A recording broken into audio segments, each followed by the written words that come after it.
अनितजी हजुर सर। तपाईँले नै उ गरिदिनु, सबैलाई म्युट गरिदिनु, अनि तपाईँलाई अनम्युट गर्नुपर्छ, म छानेर गर्छु ल। ल हुन्छ सर। ल तपाईँले सबैलाई म्युट गरिदिनु भयो। सुरु गर्नुहोस्।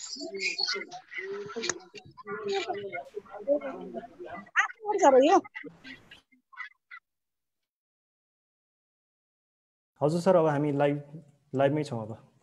अब सुरु गर्नुभयो हुन्छ। तालिम यो पेन्डेमिकमा कसरी बचत व्यवस्थापन गर्न सकिन्छ, बचतलाई कसरी व्यवस्थापन गरेर लिएर जान सकिन्छ भन्ने विषयमा आज हामी 1.5 देखि 2 घण्टाको एउटा वेबिनार हामी सञ्चालन गर्दैछौँ। आज अलिक फरक तरिकाले हामी यो कार्यक्रम सञ्चालन गर्न खोजिराखेका छौँ। हामीसँग सुरुमा अलिकति थोरै हामी नेप्सकुनको अलिकति प्रस्तुति राख्छौँ, कसरी व्यवस्थापन गरेर लिएर जान सक्छ भन्ने कुराको।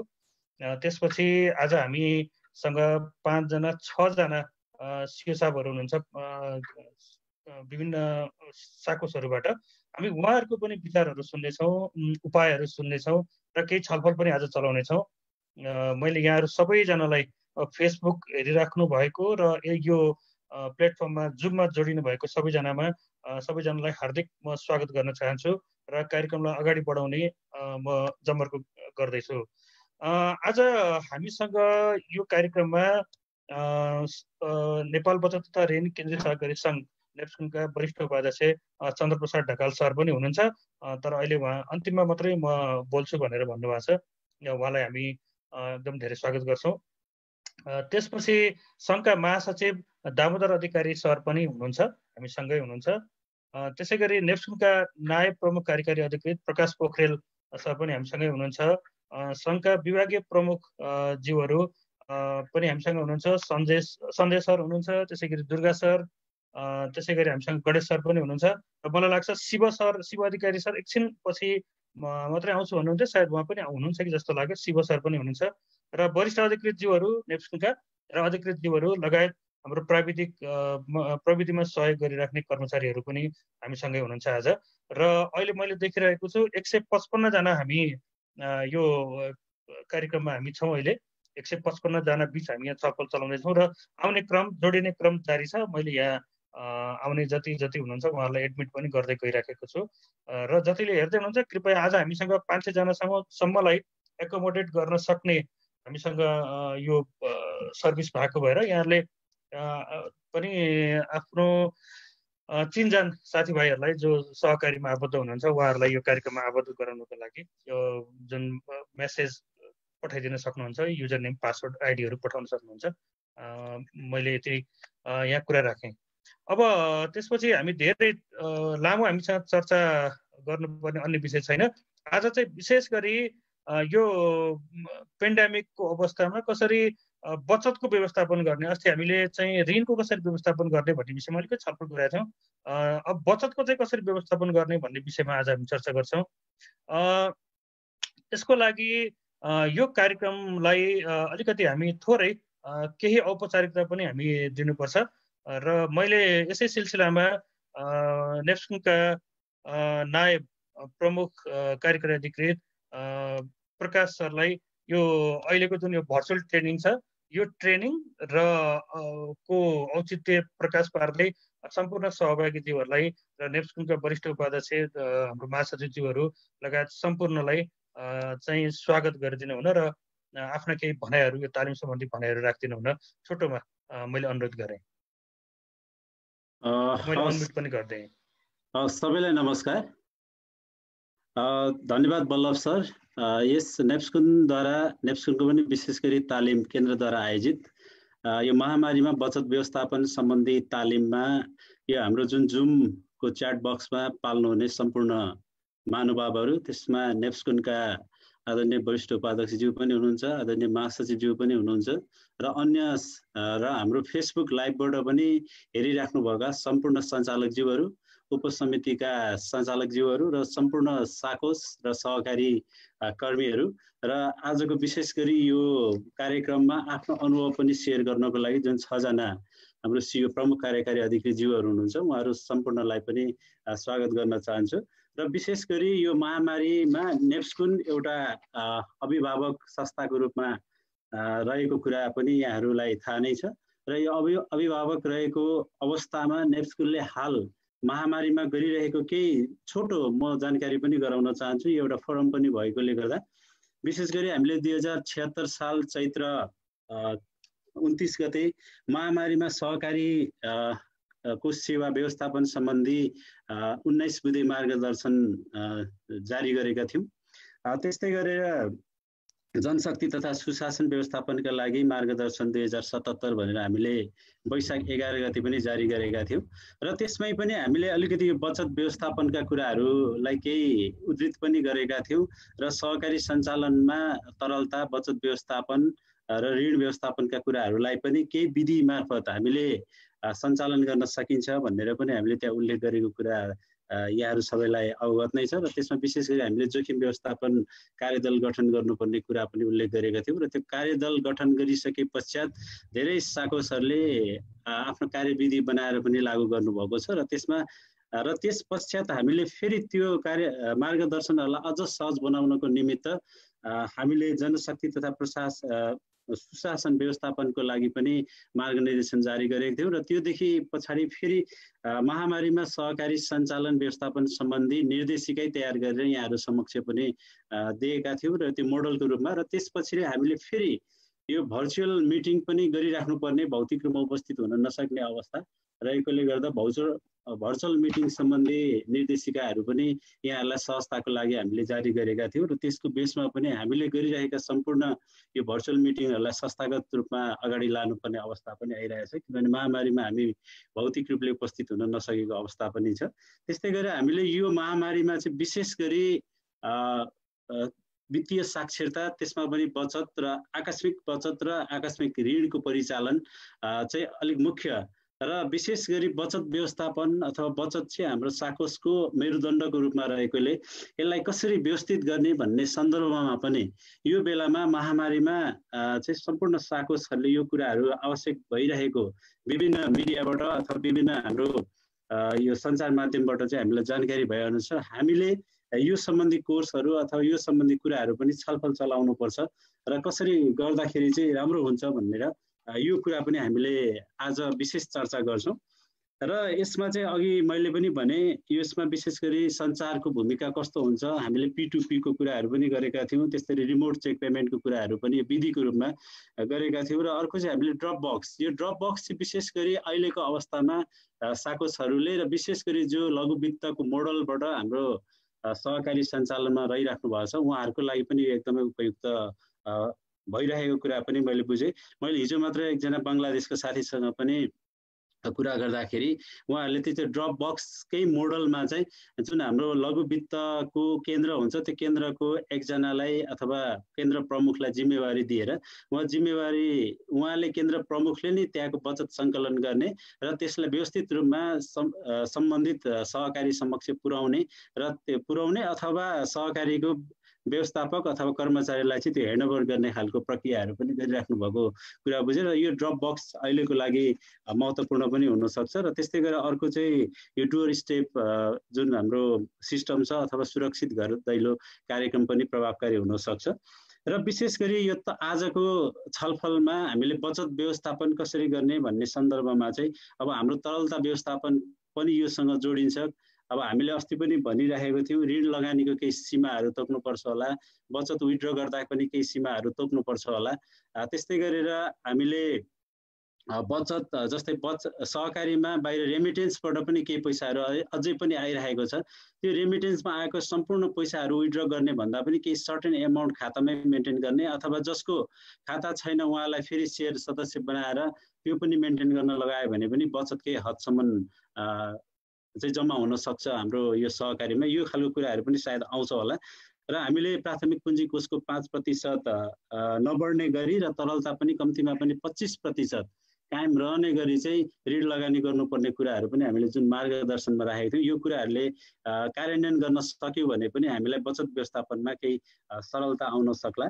र मैले विशेष गरी यो रेमिटेन्स जुन बाहिरबाट अहिले अब घटिरहेको छ भनिरहेको छ तर पनि केही हदसम्म सहकारीले पनि यो कारोबार गरिराख्नु भएकोले यसको आएको रकम सम्पूर्ण रकम फिर्ता नदिकन केही रकम संस्थामा पनि मेन्टेन गर्न सक्यो भने र उहाँहरूलाई चाहिँ यो बचतको रूपमा राख्नुपर्छ भन्ने कुराहरू पनि उहाँहरूलाई जानकारी गराउन सक्यो भने पनि बचत व्यवस्थापन केही हदसम्म संस्थालाई सहज हुन्छ होला जस्तो पनि लाग्छ। र अर्को कुरा चाहिँ हामीले यो जति पनि मार्गनिर्देशनहरू पनि जारी गर्यौँ र यो बेलामा अघि मैले पनि भने वित्तीय साक्षरताको कुराहरू एकदमै महत्त्वपूर्ण हुने रहेछ र सामाजिक मनोपरामर्शको कुराहरू पनि गर्नुपर्ने र यो हाम्रो स्वास्थ्य सचेतना अब मृत्यु पनि भइसकेको अवस्था पनि नेपालमा आइसकेको छ र यसको लागि अब सहकारीहरूले खेल्नुपर्ने भूमिकामा स्वास्थ्य सचेतना पनि कुराहरू छ र यसमा हामीले जिङ्गल पनि बनाएको थियौँ र त्यो जिङ्गल धेरै साकोसहरूले पनि आफ्नो सहकार्यमा बजाउनु भएको छ स्थानीय एफएमहरूबाट सञ्चार माध्यमद्वारा। यसलाई पनि निरन्तरताको लागि पनि म यहाँहरू समक्ष अनुरोध गर्न चाहन्छु र विशेष गरी आजको हाम्रो छलफल कार्यक्रममा जुन आफ्नो अनुभव सेयर गर्नको लागि भीम गुरुङ सर प्रमुख कार्यकारी अधिकृत पोखरा रुरल साकोस पोखराबाट पनि हुनुहुन्छ। त्यस्तै गरी राजेन्द्र दुम्बर सर सिटी गणेश साकोस भक्तपुरबाट सिओ साहब हुनुहुन्छ। नवीन सापकोटा सर प्रमुख कार्यकारी अधिकृत किसान साकोस नवलपरासीबाट पनि हुनुहुन्छ। त्यस्तै गरी ईश्वर नेउपाने सर प्रमुख कार्यकारी अधिकृत मिलिजुली साकोस कालिङचोक दोलखाबाट हुनुहुन्छ। त्यस्तै गरी अनिता गुरगाईजी हुन्छ प्रमुख कार्यकारी अधिकृत महिला साकोस इचरीबाट। त्यस्तै गरेर हाम्रो विवेक राज ठाकुरी बुडोल सामुदायिक साकोस काभ्रेबाट हुनुहुन्छ।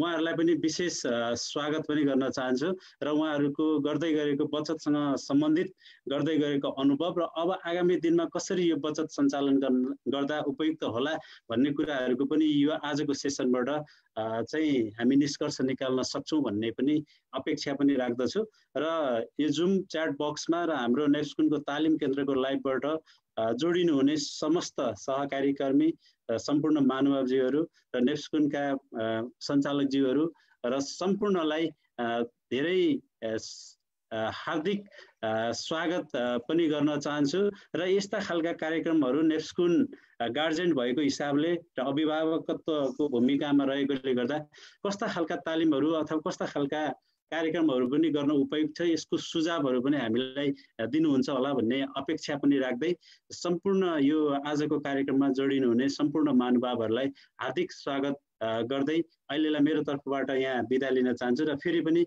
जोडिराख्छु म र सम्पूर्ण कुराहरू पनि सुनिराख्छु र फेरि पनि केही त्यस्तो जिज्ञासाको समाधान गर्नु पर्यो अथवा आउनु पर्यो भने फेरि आउने कुरा राख्दै अहिलेलाई म बिदा हुन्छु। हस्, धन्यवाद। हस् बल्लजी। हुन्छ, धन्यवाद प्रकाश सर। अब हामीसँग अब यसपछि अनितजी र सहभागीजीलाई मैले के भन्छु भने यो जति पनि सहभागीहरू वेटिङमा हुनुहुन्छ बाँकी तपाईँले नै एडमिट गरिदिनु होला। अब म यता अन्य प्रोग्राममा लाग्ने भएको भएर एडमिट गरिदिनु होला आउने जति सबैजनालाई भन्दै अब प्रकाश सरलाई आफ्नो रिमार्क्सको लागि धेरै धेरै धन्यवाद। म अब यसै गरी यो पेन्डेमिकको अवस्थामा बचतलाई कसरी व्यवस्थापन गर्न सकिन्छ भन्ने विषयमा आफ्नो प्रस्तुति राखिदिनु हुनको लागि नेप्सकुनका प्राचार्य गणेश तिमल सिन्हा सरलाई म हार्दिक अनुरोध गर्दछु। धन्यवाद बल्लजी।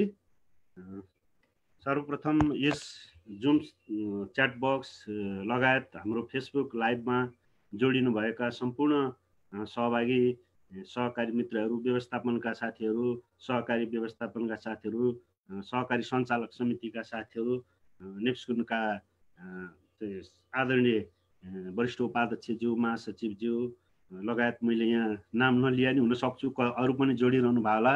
र अहिले मैले यो साइडमा हेर्दाखेरि 231 जना पार्टिसिपेन्ट्सहरू अहिले यो हाम्रो जुममा डाइरेक्ट जोडिसक्नु भएको छ। उहाँहरू सबैलाई नेप्सकुन तालिम केन्द्रको तर्फबाट त्यसको प्राचार्यको हैसियतले म हार्दिक सहकारी अभिवादन व्यक्त गर्न चाहन्छु र यहाँहरू सबैलाई नमस्कारको अभिवादन टक्राउन चाहन्छु।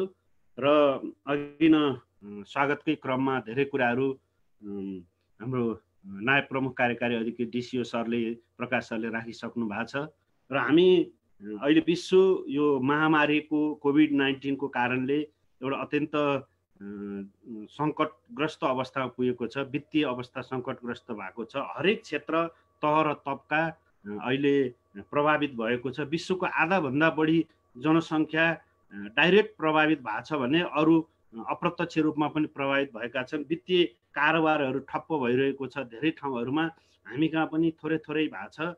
र वित्तीय सेवाका 5वटा प्रमुख क्षेत्र भन्छौँ हामी, वित्तीय सेवाका 5वटा प्रमुख क्षेत्रमध्ये एउटा बचत क्षेत्र जसले ठुलो हिस्सा ओगटेको हुन्छ। र त्यो ठुलो हिस्सालाई चाहिँ कसरी अब हामीले व्यवस्थापन गर्दै जाने भन्ने अब अहिलेका वित्तीय सहकारीहरू, वित्तीय सङ्घ संस्थाहरूको लागि अत्यन्त एउटा ठुलो चुनौती रहिआएको छ।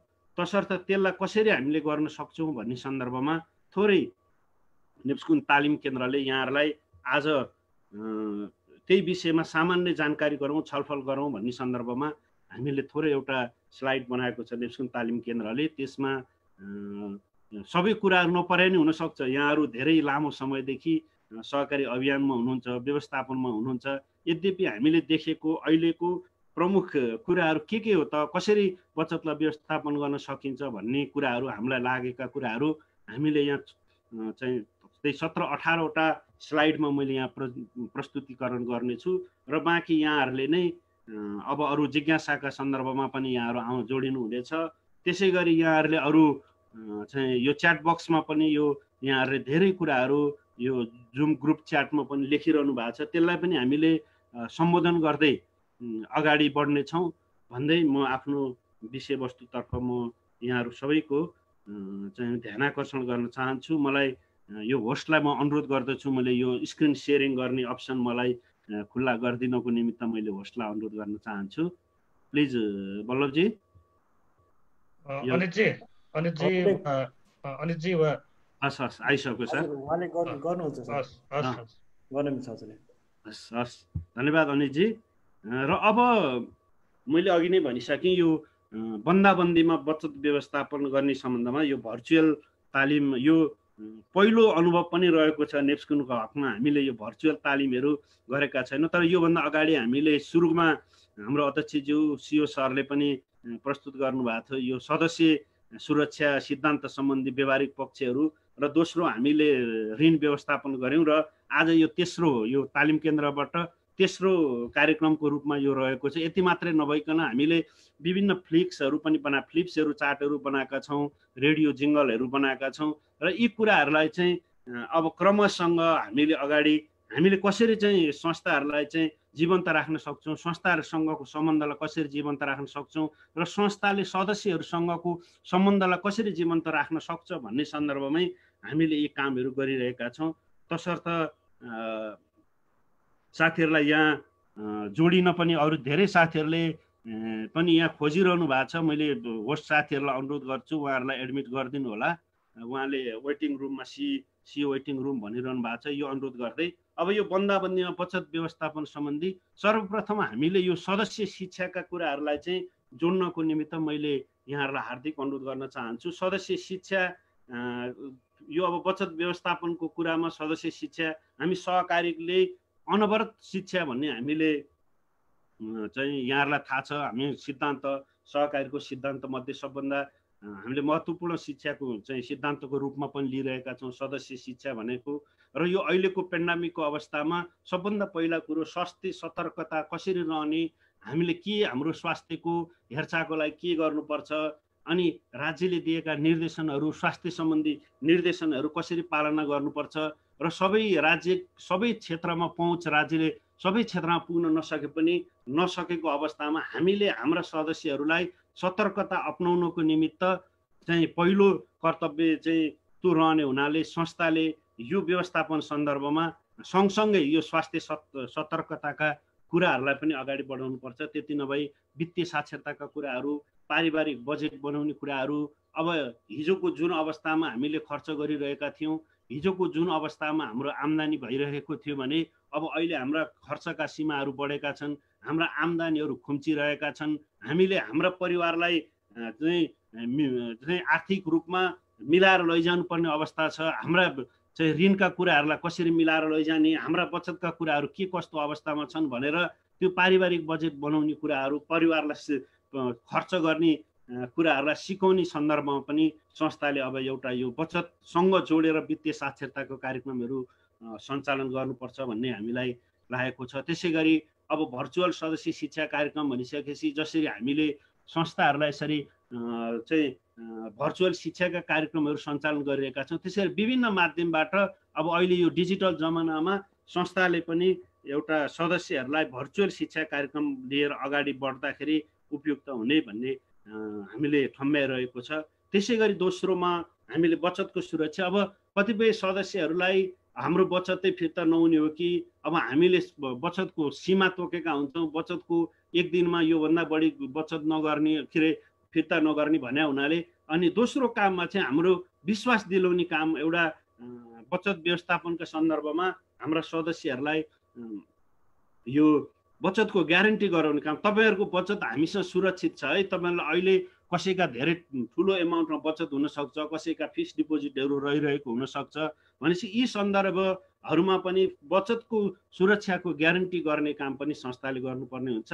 त्यसै गरी अब अहिलेको मानिसहरू एकदम आत्तिरहेको अवस्था छ, भोलि के हुन्छ कसो हुन्छ ती अनि अलिकति र्युमरहरू पनि चलिरहेको हुन्छ, विभिन्न भ्रमहरू पनि सिर्जना भइरहेको हुन्छ कि अब यस्तो हुँदैछ उस्तो हुँदैछ अथवा मान्छेहरूलाई डराउने अत्याउने यो खालका विभिन्न चाहिँ मिडियाहरूमा पनि आइरहेका कुराहरूले गर्दा मान्छेहरूलाई अत्याइरहेको अवस्थामा संस्थाले ढाडस दिने काम सदस्यहरूलाई गर्नुपर्छ जस्तो लाग्छ।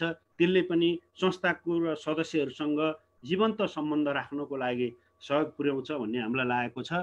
त्यसै गरी अर्को हामीले बचत व्यवस्थापनसँगै जोडिएको अर्को कुरो भनेको तरलता व्यवस्थापन रहेको छ र अघि पछिको भन्दा अलि बेसी तरलता हामीले राख्नुपर्छ भनेर यसको सिलिङको रूपमा हामीले कम्तीमा 25% तलब चाहिँ तरलता राखेर हामी अगाडि बढ्नुपर्छ अथवा सदस्यहरूलाई अथवा हामीले तरलता व्यवस्थापन राख्दाखेरिको पनि नगद प्रवाह विश्लेषण अथवा सदस्यहरूको आय स्रोतको अवस्था, उनीहरूको आम्दानीको स्रोत, उनीहरूसँग आइरहेका स्रोतहरू छन् कि छैनन्, बन्द भएको छ कि छैन भन्ने आधारमा हामीले विश्लेषण गरेर तरलता व्यवस्थापन गर्न सक्नुपर्छ भन्ने मलाई लाग्छ।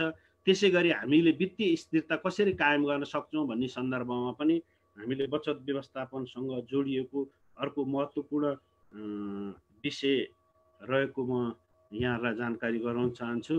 त्यसै गरी अब हामीले हिजोको दिनमा जति पनि बचत लिन सक्ने, जति पनि बचत फिर्ता गर्न सक्ने अथवा सहज अवस्था हुँदाखेरिको एउटा अवस्था थियो भने अब अहिले त्यो खालको अवस्था रहेको छैन र धेरै संस्थाहरूले बचतका सीमाहरू तोकिदिनु भएको छ। 20,000, कोहीले 50,000, कोहीले 1 लाख अथवा संस्थाको अवस्था हेरेर त्यसले गर्दाखेरि नगद तरलताका आधार तथा बैंक वित्तीय संस्थाहरूले दिन सक्ने सेवाका आधारमा सदस्यहरूको आवश्यकतालाई मध्यनजर गरी सञ्चालक समितिबाट निर्णय गराई दैनिक तथा मासिक बचत भुक्तानीका सीमाहरू निर्धारण गर्यौँ भने हामीले तरलतालाई पनि हामीले लेभलमा राख्न सक्छौँ।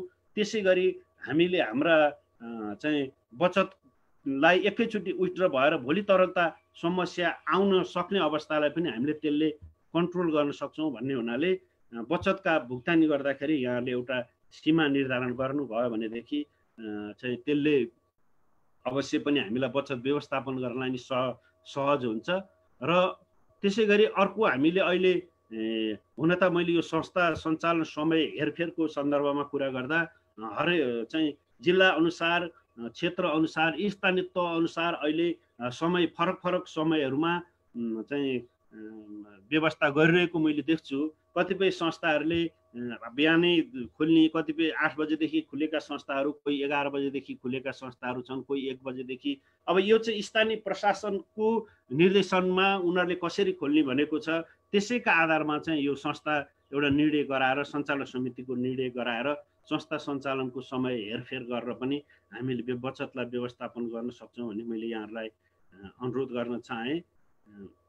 त्यसै गरी अब हामीले यो अहिलेको यो अवस्था जुन खालको महामारीको अवस्था छ यसले धेरै नै खालका सङ्कटहरू निम्ताइरहेको हामी सबैले बुझिरहेका छौँ। देशको अर्थतन्त्र विश्वकै यो ग्लोबल्ली हेर्ने हो भने पनि यसले चाहिँ लगभग सन् 1930 को जुन महामन्दी छ त्यो रिकेसन र त्योभन्दा पनि तल आउँछ भनेर चाहिँ अहिले आर्थिक विशेषज्ञहरूले, अर्थविज्ञहरूले, आर्थिक विश्लेषण गर्ने विश्लेषणकर्ताहरूले पनि यो कुराहरू भनिरहेका छन् भने यसमा हामीले के पनि गर्नुपर्छ जस्तो मलाई लाग्छ भन्दाखेरि हामीले यसलाई कतिपय यी केही कुराहरू चाहिँ अवसरको रूपमा पनि आइरहेका हुन्छ र त्यसलाई हामीले त्यो अवसर यसलाई हामीले ठुलो महासङ्कटको रूपमा भन्दा यो पनि हामी एउटा नयाँ चाहिँ उत्पादनको क्षेत्र अथवा हाम्रो वस्तु तथा सेवा भन्छौँ वस्तुको नयाँ वस्तुको क्षेत्र हुन सक्छ भनेर यो क्षेत्रमा हामीले एउटा नयाँ दुईवटा हामीले एउटा उदाहरणको रूपमा मात्रै यहाँ दुईवटाको चाहिँ बचत सेवाका प्रोडक्टहरू हामीले यहाँ उदाहरणको रूपमा मात्रै हामीले यहाँ राखेका छौँ। अब यही नै हुनुपर्छ भन्ने छैन, तपाईँहरूको ठाउँ क्षेत्र विशेष अनुसार कसरी हामीले गर्न सक्छौँ त्यसका आधारमा गर्न सकिन्छ। र जस्तै यहाँ हामीले महामारी सुरक्षा बचत खाता र आकस्मिक बचत खाता भनेर भनेका छौँ र कतिपय संस्थाहरूले महामारी बिमा बचत खाता भनेर पनि सुरु गरिसकेका मैले देखेको छु, हेरेको छु। त्यसले गर्दाखेरि यसलाई चाहिँ हामीले के को रूपमा यहाँहरूलाई लिनुहोस् भन्दाखेरि यो पनि एउटा प्रोडक्टको रूपमा अब बन्न सक्छ। हिजो हामी चाडपर्वको बचत भनेर त्यो बनाउन खोजेका थियौँ अनि त्यसै गरी अन्य चाहिँ ठाउँ अनुसारका चाहिँ हाम्रा चाहिँ बचतका कार्यक्रमहरू सुरु गरिरहेको सन्दर्भमा अहिलेको यो बचत व्यवस्थापनमा पनि अनि अर्को हामीले सुनेका छौँ यो बिमा कोरोना बिमामा 2 अर्बभन्दा बढी चाहिँ यो प्रिमियम सङ्कलन भयो भन्ने कुराहरू हामीले मिडियाबाट थाहा पाइरहँदाखेरि हामीले संस्थाहरूले पनि यस्तो किसिमको नयाँ बचतका 2-3टा कति सकिन्छ संस्थाको आवश्यकता हेरेर यो बचतका स्किमहरू ल्याउन सकेको खण्डमा भोलि हामीलाई यो बचत अथवा तरलताको अलिकति समस्या परिरहेको सन्दर्भमा पनि यसले केही सपोर्ट गर्छ कि भन्ने लागेर हामीले यो कुराहरू राखेका छौँ। र अर्को हामीले बचत व्यवस्थापनको निमित्त नियमित सदस्यहरूसँग सम्पर्कको कार्यक्रम सदस्यहरूसँग नियमित सम्पर्क रहने र हामीले सदस्य सेवा व्यवस्थापन कार्यविधि भनेर पनि हामीले यहाँहरूलाई थाहा छ हामीले संस्थाहरूलाई उपलब्ध गराएका छौँ, त्यहाँ पनि हामीले उल्लेख गरेका छौँ। त्यसै गरी हामीले अन्य हाम्रा कार्यविधिहरूमा पनि उल्लेख गरेका छौँ र बचतकर्ताहरूसँग चाहिँ हामी नियमित सम्पर्क गर्ने। त्यसले दुईवटा कुराहरू हुन्छ, एक त उनीहरूलाई ढाडस मिल्छ यदि संस्थाले हामीले सम्झेको छ। हामी के भन्छौँ भन्दाखेरि कोअपरेटिभ्स आर मोर देन ब्याङ्क भनिरहेका छौँ अथवा संस्थाहरू सहकारी भनेर चाहिँ ब्याङ्कभन्दा पनि यिनले धेरै चाहिँ सदस्यहरूको सर्भिसमा बढी फोकस गर्छन् भनिरहेको सन्दर्भमा चाहिँ नियमित सदस्यहरूसँग सम्पर्क गर्ने, उनीहरूसँगको अवस्था के छ उहाँहरूलाई ढाडस दिने, उहाँहरूलाई सचेतना गर्ने कामले पनि एकातर्फ त्यसले फाइदा गर्छ भने अर्को संस्थाका सूचनाहरू प्रवाह गर्ने सन्दर्भमा पनि त्यो हामीले सदस्यसँगको नियमित सम्पर्कले फाइदा पुग्छ। र अर्को सदस्यहरूलाई अब हामी प्रविधिमा अलिकति जोड दिने, अस्ति हामीले यो सहकारी विभागका रजिस्ट्रार ज्यूको पनि एउटा कार्यक्रम योमा उहाँले भन्नुभएको छ यो प्रविधिमा आधारित सेवा हामी तत्कालै सुरु गर्छौँ भनेर भन्नुभएको छ। भर्खरै सुरु भएको तपाईँको भर्खरै अस्ति जेठ 2 गते प्रस्तुत गरेको नीति तथा कार्यक्रममा पनि अब बैङ्क वित्तीय संस्था लगायत अथवा सरकारी भुक्तानी लगायतका कुराहरूमा डिजिटलाइजेसनका कुराहरूमा अलि बढी जोड दिएका कारणले गर्दाखेरि अब हामी पनि संस्थाहरू पनि प्रविधि मैत्री हुनुपर्ने, प्रविधि उन्मुख हुनुपर्ने कुराहरूमा पनि चाहिँ हामीले अब कति पहुँच छ त प्रविधिमा हाम्रा सदस्यहरूको भन्ने कुराहरू पनि हामी यो सदस्यसँगको सम्पर्कले गर्दा हामीलाई थाहा हुने हुनाले यी कुराहरूमा पनि संस्थाले अनि अर्को संस्थाको सदस्यहरूको चाहना के छ, बचत कति फिर्ता हुन सक्छ अथवा तरलताको पोजिसन कति राख्नुपर्ने रहेछ भन्ने कुराहरू पनि यो सदस्यसँगको नियमित सम्पर्कले गर्दाखेरि संस्थाले सूचना प्राप्त गर्ने हुनाले यसरी पनि हामीले यो बचत व्यवस्थापनमा यो नियमित सदस्य सम्पर्कले गर्दाखेरि पनि थाहा हुन्छ। र अनि अर्को यसले हामीलाई काउन्सिलिङ गर्ने कुराहरू साइको सोसियोलोजिकल काउन्सिल प्लस हाम्रो फाइनेन्सियल लिटरेसी अथवा वित्तीय परामर्शका कुराहरूलाई पनि यी कुराहरूले चाहिँ हामीलाई सहज गर्नेछ। त्यसै गरी अर्को छ यो बजारीकरण। अब हामी हिजोको जुन अवस्था थियो हामीले फिल्डमा गएर फिजिकल्ली चाहिँ बजारीकरण गर्न सक्ने अवस्था जुन थियो अब अहिलेको सन्दर्भमा त्यो छैन। यद्यपि हामीले यो विद्युतीय प्रविधि अथवा हामीले इन्टरनेट अनलाइनको प्रविधिबाट पनि हामीले बजारीकरणका कुराहरूलाई हामीले जोड्न सक्छौँ। हाम्रो मार्केटिङका कुराहरू व्यक्तिगत रूपमै गएर आग्रह गरिरहनु भन्दा पनि यसलाई टेक्नोलोजिकल हाम्रा विभिन्न फेसबुक पेजहरू संस्थाहरूका आफ्ना फेसबुक पेजहरू पनि छन्, अथवा हामीले अरू चाहिँ हाम्रा आफ्ना चाहिँ माध्यमबाट पनि बजारीकरण गर्ने सन्दर्भमा बाट हामीले यो बचत व्यवस्थापन गर्न सक्छौँ। त्यसै गरी अनलाइन खाता खोल्ने व्यवस्था मिलाउने र यसलाई प्रविधिमा अगाडि बढाउनको निमित्त हामीले संस्थालाई प्राविधिक रूपमा अगाडि बढाउनको निमित्त संस्था सदस्यहरूलाई अनलाइन खाता खोल्ने व्यवस्था मिलाउने पनि व्यवस्था गरेर हामीले गर्नुपर्ने रहेको हुन्छ। त्यसै गरी बचत सेवामा यो कोरोना बिमाको व्यवस्था गर्ने भनेका छौँ र यो नयाँ खालको चाहिँ बिमाको व्यवस्था रहेको छ र बचत सेवामा बचत गर्ने सदस्यहरूलाई यो खालको कोरोना बिमा गरिनेछ भनेर पनि हामीले बजारीकरण गर्न सक्छौँ। त्यसै गरी बजारीकरणका अरू सम्भावित क्षेत्रहरू के हुन सक्छन् हामीले चाहिँ खोजी गर्नुपर्छ र अरू हामीलाई अहिले जुन वेबाट जुन स्रोतबाट हाम्रो बचत आइरहेको छ र त्यो क्षेत्र अथवा हामीले म पछिल्लो स्लाइडमा यो हामीले पोर्टफोलियो एनालाइसिसका कुराहरूमा जस्तै हामीले चाहिँ हाम्रा अहिलेका रणनीतिहरू के हामीले बनाएर गइरहेका थियौँ, हाम्रा व्यावसायिक योजना रणनीतिक व्यावसायिक योजना के थियो, अब त्यसको त्यो रणनीतिक व्यावसायिक योजना का कुराहरूलाई पनि हामीले अब परिमार्जन गर्नुपर्ने अवस्था रहेको छ र त्यसलाई पनि हामीले अब परिमार्जन गर्दै अगाडि बढ्नुपर्ने हुन्छ र हिजोको जुन अवस्था थियो हामीले जुन प्रेडिक्सन गरेका थियौँ र आजको सोही अवस्था सोही प्रेडिक्सन अब अहिले मिल्ने अवस्था छैन। मान्छेका आम्दानीका मैले अघि नै भनिसकेँ आम्दानीका स्रोतहरू खुम्चिरहेको अवस्था छ अनि खर्चका मात्राहरूलाई अब कसरी म्यानेज गर्ने भन्ने कुराहरू रहेको छ र हिजो हामीले रणनीति बनाउँदाखेरि हामीले चाहिँ कति सदस्य बनाउने भनेको थियौँ होला, कति बचत सङ्कलन गर्ने भनेको थियौँ होला र ती कुराहरू अबको यो बिचमा हामी लगभग 2 महिनादेखि चाहिँ बन्द कोठाभित्र रहेका छौँ, बन्द घरभित्रै बन्द रहेका छौँ। त्यसले गर्दाखेरि हाम्रा रणनीतिहरू पनि परिमार्जन गर्दै जानुपर्ने हुन्छ र अर्को अहिले महत्त्वपूर्ण विषय भनेको अब हाम्रा व्यवसाय निरन्तर योजना अथवा बिजनेस कन्टिन्युटी प्लान भन्छौँ, बिसिपी भन्छौँ, त्यसलाई निर्माण गरेर अब संस्था अगाडि बढ्नुपर्छ। यो बन्दाबन्दीमा बचत व्यवस्थापनका सन्दर्भमा अब म यहाँहरूलाई यो व्यवसाय निरन्तरता योजनाको विषयमा मेरो 5-6वटा स्लाइड छ, त्यो कुराहरूमा पनि मैले राख्नेछु र अन्तिममा यो बन्दाबन्दीमा बचत व्यवस्थापनको सन्दर्भमा हामीले हाम्रो संस्थाको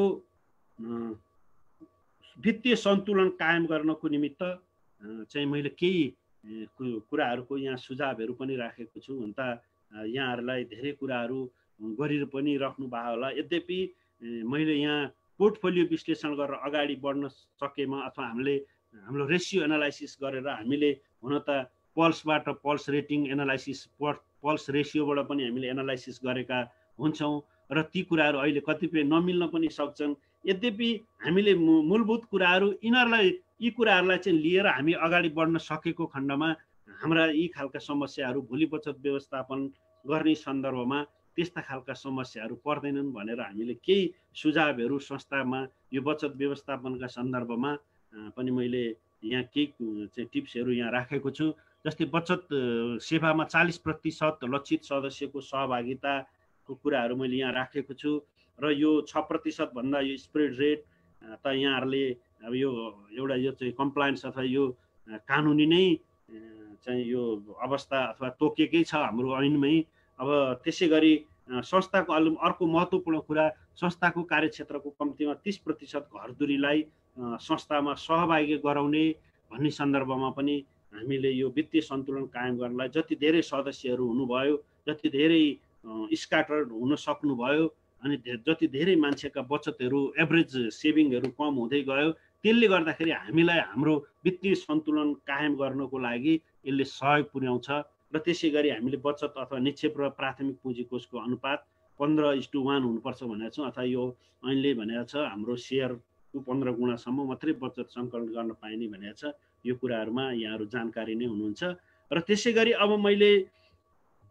अब यो व्यावसायिक निरन्तरता योजना के त भन्ने सन्दर्भमा थोरै मैले यहाँहरूलाई जानकारी गराउँछु। अब मलाई उपलब्ध गराउनु भएको समय पनि लगभग नजिकमा पुगिसकेको छु र अब कतिपय संस्थाहरूमा अहिले एउटा के खालको समस्याहरू देखिएको छ हामीसँग सम्पर्कमा भन्दा उहाँहरू एकदम डिलेमा अथवा भोलि के हुन सक्ला अथवा संस्था जोगिन सक्ला कि नसक्ला अथवा भोलि यो संस्थाका चाहिँ लगानी गरेका ऋणहरू उठ्न सक्ला नसक्ला अथवा धेरै अझ भन्नुपर्दा बजारमा मात्रै आश्रित हुने संस्थाहरूका सन्दर्भमा अलि बढी त्यो खालका जिज्ञासाहरू चाहिँ कुराहरू आइरहेको सन्दर्भमा हामीले अब यहाँहरू बसिरहँदा घरमै बसिरहँदाखेरि पनि अब यो प्रविधिले गर्दाखेरि हामीले जोडिनको लागि गाह्रो छैन। हामी अनलाइनबाट मैले धेरै भर्चुअल मिटिङहरू भइरहेको साथीहरूले सेयर गरिरहनु भएको छ। यसको बिचमा पनि हामीले हाम्रा व्यवसाय निरन्तरताका चाहिँ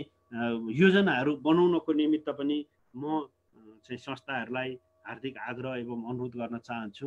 त्यसै गरी के हो त यो व्यवसाय निरन्तरता योजना भनेको भन्दाखेरि अब जस्तै हामीले जे व्यावसायिक योजनाहरू बनाइरहेका थियौँ अथवा आइरहेका थियौँ अथवा त्यसको आवधिक समीक्षाहरू गर्दै आइरहेका थियौँ, यद्यपि अब हामीले सोचेको भन्दा हाम्रो कल्पना भन्दा हाम्रो परिकल्पना भन्दा बाहिरको स्थिति सिर्जना भयो, सङ्कटको सिर्जना भयो। त्यसले गर्दाखेरि त्यसमा के गर्ने त सङ्कटको सन्दर्भमा भन्ने एउटा निर्देशन समूह नै के हो त व्यवसाय निरन्तरताको योजना हो, सङ्कटको योजना। अथवा हामी अहिले सङ्कटको घडीमा छौँ र यो सङ्कटको घडीमा हामीले कसरी हाम्रो संस्थालाई पार लगाउन सक्छौँ अथवा संस्थाको समस्याहरूलाई समाधान गर्न सक्छौँ भन्ने योजना हो। र यसमा हामीले कसका के भूमिका, कसका के उत्तरदायित्व, कसका के जिम्मेवारी त्यसको भाग लगाएर हामीले अगाडि बढ्नुपर्छ अथवा निश्चित जिम्मेवारी र दायित्वहरू तोकेर अगाडि बढेको खण्डमा हामीले त्यस्ता चाहिँ बिजनेस निरन्तरता चाहिँ योजनामा समेट्न सक्छौँ। र यो अत्यन्त कठिन अवस्थाबाट महत्त्वपूर्ण व्यवसाय क्रियाकलाप सञ्चालन गर्न बनाइने योजनाको सङ्ग्रह नै बिजनेस कन्टिन्युटी प्लान हो।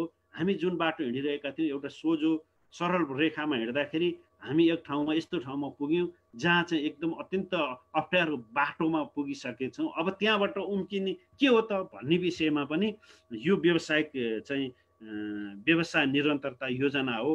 यति भन्दै अब यसका चरणहरूका सन्दर्भमा व्यवसाय योजनाका हामी 5वटा चरणहरू रहेका छन्। खोइ मेरो यो एकछिन एक्सक्युज मी यो होस्ट साथी हजुर सर हजुर खोइ यसले काम गरेन सर, यो मेरो स्लाइडै भइरहेको छैन हेर्नु त। त्यो त हजुरको ल्यापटप नै हेर्नुहुन्छ सर, तपाईँले कन्ट्रोल गरिरहनु भएको छ। हामी यसमा यो बिजनेस निरन्तरता योजनामा ल ठिक छ सर भयो 5वटा चरणहरू हामीले भनेका छौँ र यो 5वटा चरणहरूमा पहिलो चरणको रूपमा व्यवसायको विश्लेषण रहेको छ। त्यसै गरी व्यवसायका चुनौती तथा जोखिमहरूको पहिचान गर्नुपर्छ। तेस्रोमा व्यवसायका चुनौती तथा जोखिमहरू समाधानका रणनीतिहरू के हुन सक्छन् ती रणनीतिहरू निर्माण गर्नु पर्यो। र हामीले चौथोमा योजना निर्माण र 5औँमा गएर ती योजनाको कार्यान्वयन र आवश्यकता अनुसार ती योजनाहरूको अद्यावधि गर्ने भनेर हामीले यहाँ यी 5वटा चरणको विषयमा राखेका छौँ। र यो बचत व्यवस्थापनसँगै जोडिएर आउने विषयहरू हो। यो किन भन्दा हामीले हिजोको नर्मल अवस्था थियो भने हामीले यो व्यवसाय निरन्तरता योजनाको बिचमा हामीले अहिले छलफल गरिरहँदै थियौँ। हामीसँग भएकै व्यावसायिक योजना रणनीतिक योजनाले काम गरिरहेको सन्दर्भमा हामीले यो व्यवसाय निरन्तरता योजनाको विषयमा हामीले छलफल गरिरहनु पर्ने थिएन। यद्यपि हामीले यो अवस्था आयो भने के गर्ने भन्ने सन्दर्भमा छलफल गर्नुपर्ने भएको हुनाले यो 5वटा चरणहरूको विषयमा पनि संस्थाहरू अवेर हुनुपर्छ, जानकार हुनुपर्छ र यसलाई अगाडि बढ्नुपर्छ, जसले गर्दा हामीलाई बचत व्यवस्थापन गर्नलाई सजिलो हुन्छ भनेर हामीले यो 5वटा चाहिँ गर्छौँ। र व्यवसायको विश्लेषण गर्दाखेरि जुन हामी सहकारी व्यवसाय भन्छौँ, हाम्रो सहकारी नै व्यवसाय हो र यसको हाम्रो उद्देश्य के हो, हाम्रो लक्ष्य के हो, हाम्रा सेवाहरू के हुन्, हाम्रो सेवामा को सहभागी हुन पाउँछ, कति समयसम्मको लागि हो, हाम्रा परिकल्पना र ध्येय के हो भनेर हामीले विश्लेषण गर्नु पर्यो। हिजो हामीले बनाएका हाम्रा बिजनेसको जुन भिजन र मिसन अब त्यसलाई पनि हामीले चेन्ज गर्नुपर्ने हुन्छ। अब हाम्रो यो कति समय हो त भन्दा हाम्रो अनगोइङ निरन्तर अथवा हामीले स्थापना गरेको संस्था हाम्रो यो भनेको यति समयको लागि भनेर स्थापना गरेको संस्था नभएको हुनाले र यसको विषयमा पनि हामीले व्यवसाय विश्लेषण गर्नु पर्यो। हामीले हामीले कुन उद्देश्यले संस्था हामीले स्थापना गर्यौँ, त्यो उद्देश्य के हो त? हामीले अब हाम्रा लक्ष्यहरू कसरी हासिल गर्न सक्छौँ, हाम्रा व्यवसायका सेवाहरू के हुन् भन्ने सन्दर्भमा गहिरो विश्लेषण गर्न आवश्यक छ। पहिलो चरणको रूपमा हामीले बिजनेस कन्टिन्युटी प्लानको फर्स्ट फेजमा हाम्रो एनालाइसिस अफ द बिजनेस अथवा हाम्रो बिजनेस के हो, हाम्रो मिसन के हो, हाम्रो भिजन के हो भन्ने विषयमा र हिजो लिएको भिजन, हिजो लिएको मिसन पहिला अनि त्यस पछाडि भिजन भन्छौँ हामी, र त्यो मिसनलाई सर्भिस गर्ने भिजन हामीले लिएको जुन थियो त्यो अहिलेको समयमा एप्रोप्रिएट छ कि छैन, अथवा त्यसलाई चेन्ज गर्नुपर्छ कि पर्दैन भन्ने सन्दर्भमा पनि विश्लेषण गर्नुपर्छ। त्यसै गरी व्यवसायका चुनौती तथा जोखिमहरूका पहिचान गर्नुपर्छ। अब हामी सञ्चालन जोखिम र वित्तीय जोखिम दुईटा भन्छौँ। अब त्यसमा वित्तीय जोखिमभित्र अबाकस विश्लेषण, हाम्रा चाहिँ सबल पक्षहरू के छन् अहिले, हाम्रा विकनेस अथवा चाहिँ कमजोरी पक्षहरू के छन्, हाम्रा अपर्च्युनिटीहरू के छन्, हाम्रा थ्रेट अथवा चुनौतीहरू के छन्, अबाकस विश्लेषण गरेर हामी अगाडि बढ्नुपर्छ। अब हामीले त संस्थाहरूलाई भन्छौँ हामी 3 महिनामा, कम्तीमा पनि 3 महिनामा, सकिन्न भने 6 महिनामा चाहिँ संस्थाले आफ्नो अबाकस विश्लेषण गरेर अगाडि बढ्नुपर्छ। किन भन्दा समय धेरै अगाडि बढिसकेको हुन्छ। हिजो हामीले गरेको चाहिँ जुन विश्लेषण छ त्यसमा धेरै अगाडि बढिसकेको अवस्था छ। यहाँ मैले 2 जना पार्टिसिपेन्ट्सले ह्यान्ड रेज गर्नु भएको छ। यसलाई के गरौँ बलौजी, यसलाई पछि नै सम्बोधन गरौँ कि मेरो हजुर सरको सक्नु म मोडरेट गर्छु सर त्यसपछि। ल कोसँग रिलेटेड उहाँहरूको क्वेसन हो त्यही अनुसार गरौँ। मैले 2-4 मिनट 2-5 मिनटमै सक्ने म कोसिस गर्छु छैन। अब त्यसै गरी वित्तीय जोखिमका कुराहरूमा पल्स विश्लेषणका कुरा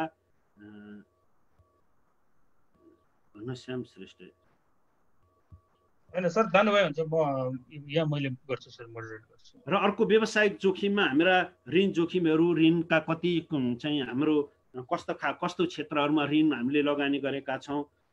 त्यसै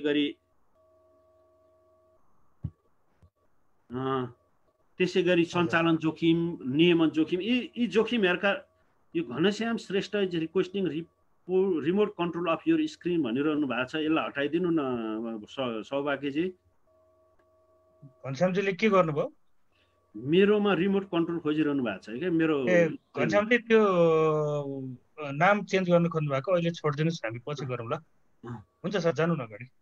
र यसरी विभिन्न यो जोखिमका कुराहरूमा हामी अहिले सबै जोखिमहरूको विषयमा हामीले विश्लेषण छलफल गरेर बस्न हामीसँग समय छैन। तर यस्ता खालका जोखिमहरू छन्, नियमन जोखिमका कुराहरू, जस्तै हामीले कर तिर्ने कुराहरूदेखि लिएर कानुनी कुराहरू छन्, चाहिँ हाम्रा कानुनी जो नियमनकारी निकायहरूले दिएका निर्देशनहरूका पालनाका कुराहरू छन्। तरलता जोखिम, हिजो हामीले एउटा रणनीति बनाएका थियौँ, त्यो रणनीतिमा अब हामीले परिवर्तन गर्नुपर्ने खालका कुराहरू, हाम्रा बजारमा हुने जोखिमहरू भनेपछि के जोखिमहरू छन्, यसलाई हामीले क्याटेगोराइज गर्नु पर्यो र त्यसका प्रायोरिटाइजका आधारमा हाम्रा चाहिँ यो चाहिँ बिजनेस कन्टिन्युटी प्लान बनाउनु पर्यो भनेर यो व्यवसाय चुनौती तथा जोखिमहरूको पहिचान दोस्रोमा छ। त्यसै गरी अब हामीले जोखिम पहिचान गरिसके पश्चात अनि हामीले रणनीति निर्माण गर्नुपर्ने हुन्छ।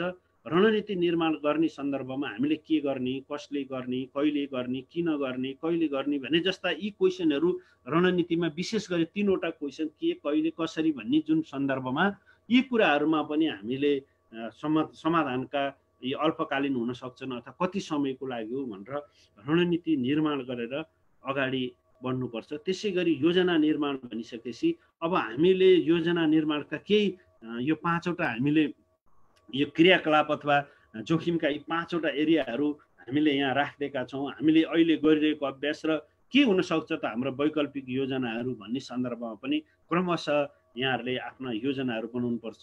जस्तै तरलता स्रोतका कुराहरू हामीले गरेका छौँ, त्यो अभ्यास चाहिँ हामीले सदस्यहरूबाट मात्रै बचत लिएका छौँ। त्यसको हामीले अथवा कहाँबाट आउन, हामीले अन्त कहाँबाट हाम्रा ब्याकअपहरू कहाँबाट हुनसक्छ त, अथवा हामीलाई तरलता कहाँबाट प्राप्त हुनसक्छ भन्ने सन्दर्भमा पनि हामीले योजना निर्माण गर्नु पर्यो। भोलि हामीलाई तरलताका स्रोतहरू चाहिँ हामीसँग भएका स्रोतहरू नपुगेको खण्डमा हामीले कहाँबाट ल्याउने त, वैकल्पिक हाम्रो योजनाहरू हुनु पर्यो। पैसा हामीले कहाँ पैसा चाहिँ राख्ने त, कहाँ चाहिँ जोखिम कम छ कि अथवा छैन कि, हामीले बचतका ब्याजका कुराहरू पनि होला।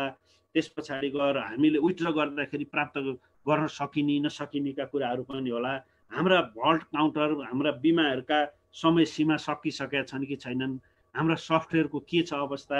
अनि हाम्रो अहिले महत्त्वपूर्ण अब अहिले धेरै ठाउँहरूमा परेको समस्या यो कर्मचारी व्यवस्थापनलाई कसरी चाहिँ यसलाई चाहिँ मिलान गर्ने, समायोजन गर्ने भन्ने कुराहरू अलि धेरै कर्मचारी भएका संस्थाहरूमा चाहिँ एउटा समस्या परिरहेको अवस्था छ। अब त्यसलाई कसरी मिलाउने, विधामा राख्ने अथवा याचारको प्लानिङ कसरी गर्ने भन्ने सन्दर्भमा पनि योजना निर्माण गरेर हामी जानुपर्छ। यो चौथो चरणमा र पाँचौँमा हामी यसको कार्यान्वयनको चरणमा जाँदाखेरि नियमित रूपमा योजना निर्माण गर्ने, योजनाको कार्यान्वयन गर्ने र आवश्यकता अनुसार समय समयमा योजनाको अद्यावधि गरिराख्ने भन्ने सन्दर्भमा यी पाँचवटा चरणहरूलाई हामी यी व्यवसाय निरन्तर योजनाका यी पाँचवटा कुराहरूलाई यहाँका संस्थाहरूले आफ्नो ठाउँमा बसेर योजना बनाउने, चिन्तन गर्ने, मनन गर्ने, कुन अवस्थामा छ अवस्था विश्लेषण गर्दै अगाडि बढेको सन्दर्भमा हामीले सबभन्दा महत्त्वपूर्ण पाटो, मैले अघि नै पनि यहाँहरूलाई मैले अब लगभग अन्तिममा म आइपुगेको छु र यहाँहरूलाई के मैले हाम्रा वित्तीय सेवाका पाँचवटा क्षेत्र भन्छौँ हामी, बचत, ऋण, विप्रेषण, त्यस पछाडि गएर हाम्रो बिमाका कुराहरू र पेमेन्ट प्लेटफर्म भन्छौँ। यी पाँचवटा एरिया मध्ये सबभन्दा महत्त्वपूर्णको रूपमा बचत रहेको छ र यी कुराहरूलाई पनि हामीले मिलाएर लगेको खण्डमा हामीले अहिलेको सङ्कटलाई टार्न सक्छौँ। यति कुराहरू यो बिचमा राख्दै अब यी मेरा प्रस्तुतिका सन्दर्भमा यहाँहरूका केही जिज्ञासा छन् भने म यहाँहरूको बिचमा पुनः उपस्थित हुने बाचा गर्छु। हस्त धन्यवाद। म यो माइक्रोफोन हाम्रो बल्लभजीलाई, होस्टलाई हस्तान्तरण गर्छु। धन्यवाद, नमस्कार। धन्यवाद सर। माइक्रोफोन सरले लिइराख्नु पर्ने भयो। यहाँ एउटा क्वेसन के आयो सरलाई भनेदेखि बिजनेस फोरकास्ट कसरी गर्न सकिन्छ, estimate expenditure, income sheet. Ravin Gautam सरले के भन्न खोज्नु भयो भने यो अब पेन्डेमिक पछिको हाम्रो व्यवसाय कसरी हामीले चाहिँ आकलन गर्न सक्छौँ, व्यवसायको निरन्तरता कसरी हुन सक्छ भन्ने विषयमा भने क्वेसन राख्नु भएको जस्तो लाग्यो। कसरी फोरकास्ट गर्ने त हामीले एकदम महत्त्वपूर्ण चाहिँ जिज्ञासा उहाँले राख्नु भएको छ होइन। अब अहिले ठ्याक्कै यही फोरकास्ट गर्ने भनेर भन्नुभन्दा नि अहिले केही समय त हामी वेट एन्ड सीकै सन्दर्भमा छौँ र अहिलेको हाम्रो पहिलो प्राथमिकता भनेको हाम्रो संस्थालाई रिटेन गर्ने अथवा अहिलेको अवस्थामा कसरी राख्न सक्ने भन्ने सन्दर्भमा नै हामीले अलि बढी नै ध्यान दिनुपर्छ जस्तो लाग्छ मलाई। र अब त्यस पछाडिको अब अवस्था कस्तो रहन्छ, पेन्डेमिकको समय कतिसम्म रहन्छ, यसका आधारमा अनि हाम्रा योजनाहरू बनाउँदै अगाडि जानुपर्छ जस्तो लाग्छ मलाई। रविनजी कि कसले सोध्नु भएको यो हो। अनि हाम्रो पोखराबाट अपिलजीको क्वेसन थियो, सायद उहाँ बोल्न चाहनुहुन्छ भने म ठिक छ, उहाँलाई दिनु त अनुमति दिनुहोस्। ओके, त्यो हात रेज ह्यान्ड गर्नेलाई चाहिँ को हुनुहुन्छ त्यहाँ टिपेर उहाँलाई चाहिँ गर्नु न। मैले अनम्युट गर्नै सकिनँ के अरे अनितजी, अपिल कोइरालाजीलाई अनम्युट गर्नु भयो। ल अपिलजी प्रश्न राख्दिनु। धन्यवाद बल्लभ सर। सम्पूर्णमा नमस्कार। म अपिलजी नमस्कार। कपिल कोइराला बोल्दैछु। सङ्गम साकोसको सिनियर म्यानेजर पनि हो र कोअपरेटिभ म्यानेजर्स क्लब कास्कीको उपाध्यक्ष पनि छु। आज गणेश सरको प्रेजेन्टेसन हेरिरहेको छ। नेप्सकुनबाट तालिम विभागबाट यहाँले धेरै राम्रो काम गर्नुभएको छ, यसको लागि पनि धेरै धेरै धन्यवाद। हामीलाई यो पेन्डेमिकको बेलामा एउटा सही गोरेटो देखाउने काम यहाँहरूले गर्नुभएको छ, यसको लागि पनि म धेरै धेरै धन्यवाद दिन चाहन्छु नेप्सकुन परिवारलाई, जुन अभिभावक सङ्घ छ हाम्रो। मेरो थोरै क्वेसनहरू यहाँहरूलाई रहेको छ, म गणेश सरलाई नै क्वेसन गर्न चाहन्छु। विशेष त अहिलेको अवस्थामा हामीसँग अहिले जुन कास्कीको हकमा संस्थाहरू आबद्ध छन् म्यानेजर्स क्लबमा, उहाँहरूबाट केही प्रश्नहरू हामीलाई रहेका थिए। जस्तो अहिलेको अवस्थामा डिपोजिट घट्न पर्ने ठाउँमा झन् बढिरहेको अवस्थाहरू रहेको छ होइन। त्यसलाई अब हामीले र अझ भनौँ भने डिपोजिट पनि अझ फिक्स डिपोजिटहरू बढी भइरहेको छ। 1 वर्षदेखि त माथिका फिक्स डिपोजिटहरू सदस्यहरूले चाहिँ अब फिक्समा पैसाहरू ट्रान्सफर गर्ने, खातामै भएको पैसा पनि फिक्समा ट्रान्सफर गर्ने र अन्य पैसाहरू पनि ब्याङ्कहरूमा भएका पैसाहरू पनि उहाँले विथड्र गरेर चाहिँ सहकारीमा अलिकति बढी इन्ट्रेस्ट भएको कारणले अहिले चाहिँ सहकारीप्रति आकर्षण हुनुभएको छ होइन। यसले संस्थाको चाहिँ डिपोजिट एक्सपेन्सेसलाई चाहिँ यसले हिट गरिरहेछ, यसले त्यसलाई असर गर्ने नै भयो। र हामी यो बेलामा तपाईँहरूलाई फिक्स डिपोजिटमा बढी इन्ट्रेस्ट दिन्छौँ भनेर भन्ने अवस्था पनि नरहेको अवस्था रहेको छ। र केही इन्ट्रेस्ट रेटमा हामी सहकारी सदस्यको केन्द्रित भइसकेपछि इन्ट्रेस्ट रेटको अवस्थामा पनि हामी धेरै फ्लेक्सिबल हुनुपर्ने रहेको छ। र यसलाई हामी कसरी व्यवस्थापन गर्न जान्छौँ, यसले अहिलेको प्रेजेन्ट सिनारियोमा चाहिँ संस्थालाई चाहिँ झन् दिन डे टु डे यसले चाहिँ एक्सपेन्सेसमा चाहिँ असर गरिरहेको छ, एक्सपेन्सेस बढिरहेको छ। यसलाई कसरी व्यवस्थापन गर्ने र अर्को भनेको हामीले अघि नै सरले भन्नुभयो भर्चुअल ट्रेनिङबाट चाहिँ हामीले सदस्यहरूलाई सुसूचित गर्नुपर्छ भनेर यहाँले भन्नुभएको छ। सदस्य शिक्षा हामी भर्चुअल ट्रेनिङबाट दिन सकिन्छ भन्ने यहाँले भन्नुभएको छ। यसको हकमा नेप्सकुनलाई अथवा अभियानलाई चाहिँ धेरै सजिलो छ, किन भन्दा मोस्ट अफ द म्यानेजर्सहरू चाहिँ तपाईँहरूसँग भर्चुअल उसमा चाहिँ आइराख्नु भएको अवस्था छ। अब हामी हाम्रो सदस्यलाई जहाँ कि 5% सदस्यले पनि यो जुमहरू चलाउनु भएको छैन होला अहिलेको पिरियडमा होइन, उहाँहरूलाई चाहिँ भर्चुअल ट्रेनिङहरूमा आउनुहोस् यसो गर्नुहोस् भनेर भन्न सक्ने अवस्था चाहिँ हामीसित रहेन। अब यसलाई कसरी व्यवस्थापन गर्ने त्यसलाई पनि अलिकति यहाँले प्रश्न बनाइदिनु भने यो तरिकाबाट जाँदा सजिलो हुन्छ भन्ने कुराहरू भयो भने हामीलाई सजिलो हुन्छ। हामी हुन त सोसियल मिडियाहरूबाट सोसल उसबाट हामीले त राखेछौँ, तर फेस टु फेस लाइभमा कुरा गरेर गर्न चाहिँ त्यो अवस्था हामी सदस्यहरूतिर छैन। त्यसलाई कसरी समाधान गर्ने र अर्को अघि नै सरले भन्नुभयो हामी बिजनेस फोरकास्ट गरेर जानुपर्छ भन्ने कुराहरू छ। हो हामी बिजनेस फोरकास्ट गरेर जान्छौँ, तर प्रेजेन्ट कन्डिसनमा अब मसान्त लागिसक्यो, यसमा बिजनेस फोरकास्ट गरेर पहिलाका पुरै कुराहरू हेरेर गर्न सक्ने सम्भावना कति छ त्यो चाहिँ अवस्था मैले देख्दिनँ। अब क्लोजिङको बेलामा छ, अब क्लोजिङको तयारीमा हामी लाग्न पर्ने हुन्छ। त्यसमा चाहिँ ठ्याक्कै बिजनेस प्लान अनुसारै हामी कार्य गर्न चाहिँ हामीलाई गाह्रो भइरहेको अवस्था छ होइन। यसलाई कसरी फोरकास्ट गरेर जाऊँ अथवा अहिलेको प्रेजेन्ट कन्डिसनमा हामीले यहाँले भने जस्तै विभिन्न यो बचतहरू चाहिँ हामी चलाउने आपतकालीन बचतहरू भने त्यो संस्थाहरूले चाहिँ गरिरहेका छन्। यसलाई पनि सदस्यहरूसँग आएर त्यसमा डिपोजिट भन्दा पनि फिक्स डिपोजिटमा बढी फोकसहरू उहाँ हुनुभयो। अब यसलाई चाहिँ कसरी म्यानेज गरेर जान सक्ने यसको केही उपायहरू यहाँले भनिदिनु भयो भने सजिलो हुन्थ्यो। र विशेष धन्यवाद नेप्सकुनलाई दिन चाहन्छु। यो यहाँहरूले अहिले यस अवस्थामा पनि सहकारी सञ्चालनको लागि यस महामारीमा सहकारी सञ्चालनको यहाँले निर्देशिका बनाउनु भएको छ र सोही निर्देशिका अनुसार हामीले चाहिँ हाम्रो त्यही अनुसार व्यवस्थापन गरेका छौँ। ड्रप बक्सका कुराहरू, त्यो बक्सका सिस्टमहरू र अलिकति सेफ्टीका कुराहरूलाई पनि फलो गरेर गइरहेका छौँ। यसको लागि पनि धेरै धेरै धन्यवाद। यही क्वेसनहरू मैले गणेश सरलाई राखेँ। हस् धन्यवाद अपिल सर। सँगसँगै एउटा दुईवटा क्वेसन लिइहाल्छु, त्यसपछि अनि हामी गणेश सरलाई दिन्छौँ। र सायद मलाई लाग्छ यस्तो अवस्थामा सदस्यसँग कसरी नियमित गर्न सकिन्छ भनेर सोध्नु भएको छ गणेश सरलाई। सुनिल कुमार शाह हुनुहुन्छ। सदस्य सम्पर्कको विषय पनि अलिकति सरले राखिदिनु होला। यो दुईवटा क्वेसन भयो। अनि अर्को रामप्रसाद बराल सरले सोध्नु भएको छ कर्मचारी व्यवस्थापनको सन्दर्भमा अलिकति बढी प्रकाश पारिदिनुहुन्छ कि भनेर दुईवटा क्वेसन छ। एउटा सदस्यसँग कसरी सम्पर्क गर्न सकिन्छ अनि कर्मचारी व्यवस्थापन कसरी गर्न सकिन्छ भन्ने कुरा। अनि एउटा ठुलै समस्या आयो भन्दै हुनुहुन्छ रविन गौतम सरले, स्टाफको स्यालेरी कसरी मेन्टेन गर्ने, हाउस रेन्ट के गर्ने भन्ने कुरा छ। अब यो स्टाफको स्यालेरी र हाउस रेन्टको विषय सायद अब यो देशभरिकै संसारभरिकै समस्या होला। तैपनि गणेश सरको तर्फबाट केही प्रश्न पारिदिनु हुन्छ कि यही तीनटा क्वेसन अपिल सरको सहित राखेर हामीलाई यो प्रश्नको उत्तर दिइदिनु हुन गणेश सरलाई आग्रह गर्दछु। हस्, यो जिज्ञासा राख्ने सहभागी साथीहरूलाई धन्यवाद। यहाँ चाहिँ अपिलजीले हाम्रो सङ्गम साकोसका मुख्य व्यवस्थापक हुनुहुन्छ पोखराका, उहाँले 3-4वटै जिज्ञासा राख्नु भएको छ। यो अहिले डिपोजिट बढेको अवस्था छ चाहिँ अब धेरै संस्थाहरू फिक्स डिपोजिटमा राख्न खोजिरहनु भएको छ अथवा यसले हाम्रो एक्सपेन्सेसहरू यो इन्ट्रेस्ट एक्सपेन्सेसहरू बढाइरहेको अवस्था छ भन्नुभएको छ। र यसलाई मैले यहाँहरूलाई के अनुरोध गर्छु भन्दाखेरि मैले यो डिपोजिट कुन शीर्षकमा कति लिने के गर्ने भन्ने सन्दर्भमा हामीले पोर्टफोलियो एनालाइसिसमा मैले पनि अघि नै पनि यहाँहरूलाई भनेको थिएँ, हामीले 20% भन्दा बढी चाहिँ हामीले आवधिक बचत नराख्ने भनेर हामीले यहाँहरू हाम्रो यो क्वालिटी एसुरेन्स प्रोग्राममा भएका साथीहरू हुनुहुन्छ उहाँहरूलाई पनि थाहा छ। त्यसलाई हामीले रेसियो चाहिँ मिलाएर यहाँहरूले आफ्ना बचतका चाहिँ प्रोडक्टहरू लिइदिनु भयो भनेदेखि सजिलो हुनेछ। र अब एक्सपेन्सेस हामीलाई स्प्रेड रेट ऐनले कानुनले तोकिदिएको छ। अब त्यसैलाई आधार मानेर हामीले गरेको खण्डमा मलाई लाग्छ हामीले त्यसलाई म्यानेज गर्न सक्छौँ, कोप अप गर्न सक्छौँ भन्ने मलाई लाग्छ यो डिपोजिटको सन्दर्भमा।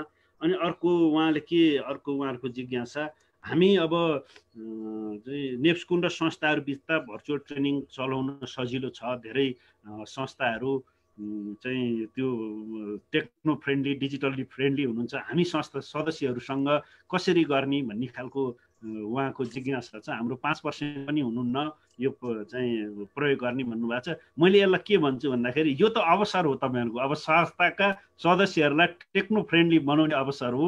र अब अहिले तपाईँ भन्नुहुन्छ भनेदेखि हामी हिजो मोबाइल आउँदाखेरिको अवस्था के थियो र आज तपाईँको परिवारका सबै सदस्यसँग मोबाइल छ। मेरो घरमा आमाले मोबाइल म त अङ्क थिच्न जान्नुहुन्न तैपनि उहाँसँग मोबाइल छ, उहाँले प्रयोग गर्नुहुन्छ भनेपछि क्रमशः हुँदै जाने कुरा हो।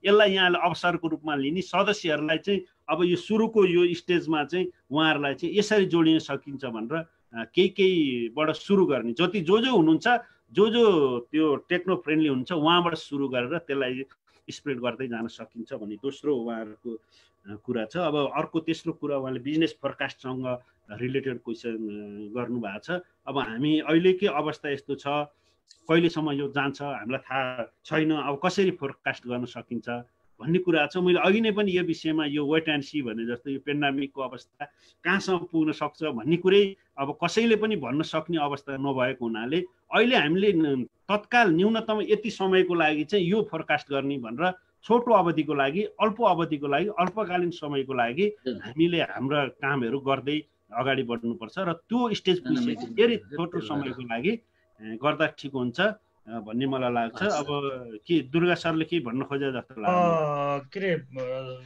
गणेश सर, हजुर दुर्गा सर अलिकति यो मेम्बरसँग कसरी अहिलेको पेन्डेमिकको अवस्थामा चाहिँ रिलेसन हामीले कम्युनिकेसन गरिरहेका छौँ भन्ने सक्छौँ भने पल्लवजी मसँग आएका अरू 2वटा क्वेरी छन्, ती क्वेरीलाई मैले चाहिँ टुङ्ग्याउँछु अनि दुर्गाजीलाई दिएला। अनि यो सेभिङ डिपोजिट म्यानेजमेन्टका समेत कुराहरू भएको हुनाले त्यो विषयमा सञ्जयजीलाई पनि जोड्नु होला बिजनेससँग। त्यसपछि दुर्गा सर भन्दा अगाडि मैले एकचोटि दामोदर सरलाई अलिकति यहाँ मैले अनम्युट गरेको छु, सरलाई एकपटक बोल्न दिन्छौँ। पहिले गणेश सरलाई सकिहाल्नुहोस्, त्यसपछि म दामोदर सरकोमा जान्छु। Sir please. अब यो सदस्य सम्पर्कका कुराहरूको सन्दर्भमा कसरी गर्ने भनेर सोध्नु भएको छ। मैले अघि नै पनि मेरो स्लाइड प्रेजेन्टेसनमा पनि यो एउटा सम्पर्क सदस्यहरूसँग जीवन्त सम्बन्ध राख्नको लागि, निरन्तर सम्बन्ध राख्नको लागि हामीले विभिन्न च्यानलहरू, विभिन्न मिडियाहरू प्रयोग गरेर सदस्यसँग जीवन्त र निरन्तर सम्पर्क राख्नु। त्यसले गर्दा सदस्यको एक त अवस्था थाहा हुन्छ, कसरी उहाँहरू बसिरहनु भएको छ, कसरी उहाँहरूले आफ्नो कामहरू गरिरहनु भएको छ, उहाँहरूका समस्याहरू के छन्। अनि अर्को सदस्य मलाई संस्थाले सम्झ्यो भन्ने खालको कुराहरूमा पनि उहाँहरूलाई पनि त्यसले पनि एउटा संस्थासँगको सम्बन्ध हार्मोनी सुमधुर बनाउन सहयोग गर्छ। त्यसरी सम्पर्क गर्ने र यो कर्मचारी व्यवस्थापनका सन्दर्भमा चाहिँ सोध्नु भएको छ, कसरी कर्मचारी व्यवस्थापन गर्ने भन्ने सन्दर्भमा। अब यसलाई चाहिँ कतिपय संस्थाहरूले रोटेसनको आधारमा कर्मचारीहरू पालो को आधारमा गर्नुभएको छ र कतिपय संस्थाहरूको अब यो स्यालेरीका कुराहरू अब मलाई यहाँ ठ्याक्कै भन्न अप्ठ्यारो को रूपमा रहेको चाहिँ अब यो स्यालेरीको सन्दर्भमा अब हामीले नाफादायकतालाई हेरेर, प्रोफिटेबिलिटीलाई हेरेर हामीले स्यालेरीको कुराहरू गरिरहेका हुन्छौँ र अब त्यसलाई हामीले प्रेडिक्सनको आधारमा कतिपय अब अन्य चाहिँ अवस्था हेर्ने भने कतिपय ठाउँहरूमा अलिकति स्यालेरी डिडक्ट गरिराखेको भन्ने कुराहरू पनि सुनिएको छ। अब आधिकारिकता नआए पनि अथवा संस्थाले आफ्नो संस्था कसरी अगाडि बढ्न सक्छ भन्ने सन्दर्भमा हेरेर क्यालकुलेसन गरेर अगाडि बढ्न म अनुरोध गर्छु। यसै नै गर्ने, स्यालेरी यति नै गर्ने भन्ने सन्दर्भमा हामीले पनि ठोस निर्णय गरिसकेको अवस्था छैन। हस्, धन्यवाद गणेश सरलाई, धेरै धेरै धन्यवाद। यहाँ अरू केही प्रश्नहरू छन्, हामी फेरि लिँदै जान्छौँ प्रश्नहरूको। यहाँ हाम्रो अनितजीले त्यसलाई कम्पाइल गरिराख्नु भएको छ, हामी अन्तिममा लिन्छौँ फेरि। मैले दामोदर सरलाई अलिकति अगाडि आइदिनु भनेर मैले अनुरोध गरेँ, त्यसपछि दुर्गा सरको हामी कुरा लिनेछौँ। दामोदर सर सुनिराख्नु भएको छ कि छैन? मैले दामोदर सरलाई अनम्युट गरिदिइसकेको थिएँ। Sir please. हजुर बल्लभजी। हजुर सर। नमस्कार सर। नमस्ते सबैलाई नमस्ते। नेप्सुनका महासचिव र शिक्षा तालिम उपसमिति नेप्सुनका शिक्षा तालिम उपसमिति संयोजक दामोदर सरलाई आफ्ना केही व्यवहारिक भनाइहरू विचारहरू राखिदिनु हुन मैले अनुरोध गरेँ। धन्यवाद। सबै सहभागी साथीहरूलाई मेरो हार्दिक नमस्कार नेप्सुनको तर्फबाट। म अलि पछि सहभागी भए, प्रकाश सर बोलिसकेपछि गणेशजीको क्लासहरू सबै हेरेँ, सुने, मैले धेरै राम्रो कुरा गर्नुभएको छ। म हाम्रो तालिम प्राचार्य र तालिम विभागलाई धेरै धेरै धन्यवाद दिन चाहन्छु। मैले धेरै पृथक कुरो राख्नु छैन, तर गणेशजीले राखेकै कुरामा अलिकति केही सपोर्ट हुने कुरा बल्लभजीले भन्नुभयो, मैले राख्न चाहन्छु। यहाँ धेरै विज्ञ टेक्निकल साथीहरू सहभागी हुनुहुन्छ। म अघि बुडुल सामुदायिकको व्यवस्थापकलाई देखिरहेको थिएँ, त्यस्तै हाम्रो राजेन्द्र डुमरे सरलाई देखिरहेको थिएँ। धेरै साथीहरू यहाँ इन्भल्भ हुनुहुन्छ, मैले सबैको नाम लिन सकेन। म त्यति टेक्निकल मान्छे होइन, मैले दुई चारवटा कुराहरू राख्न चाहन्छु।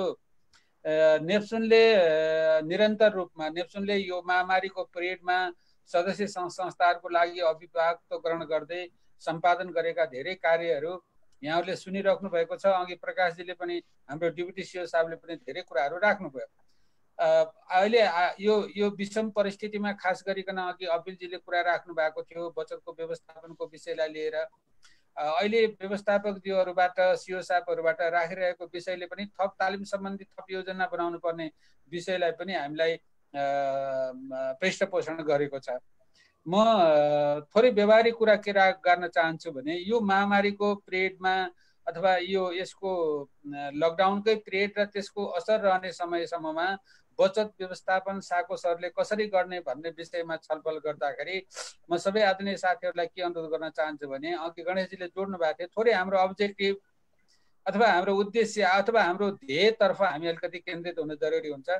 हामीले हिजो आफ्ना मिसनहरूमा, भिजनहरूमा, अब्जेक्टिभहरूमा के कुरालाई जोड दिएका थियौँ भन्दाखेरि हाम्रो सदस्यको जीवन स्तरमा गुणस्तरीय परिवर्तन ल्याउने अथवा जीवन स्तर उकास्ने, improve the life of people members भनेर हामीहरू गएका थियौँ। आज स्लाइडले त्यो अवस्था अलिकति चेन्ज भएको छ र अहिले हाम्रो संस्थाको व्यवस्थापन र अथवा सञ्चालक समितिले के सोच्न पर्ने बेला आएको छ भने, protect the life of people member. अहिले चाहिँ हिजो हामीले सदस्यको जीवन स्तर सुधार गर्ने रणनीति ध्येयका साथ अगाडि बढेका थियौँ भने, अहिलेको विषम परिस्थितिमा व्यवस्थापनले पनि ध्यान दिनुपर्ने र सञ्चालक समितिले अथवा साको सरले ध्यान दिनुपर्ने मुख्य विषय चाहिँ मलाई के हो जस्तो लाग्छ भने, सदस्यको जीवन रक्षा गर्ने अहिले पहिलो प्रायोरिटीको विषय हो।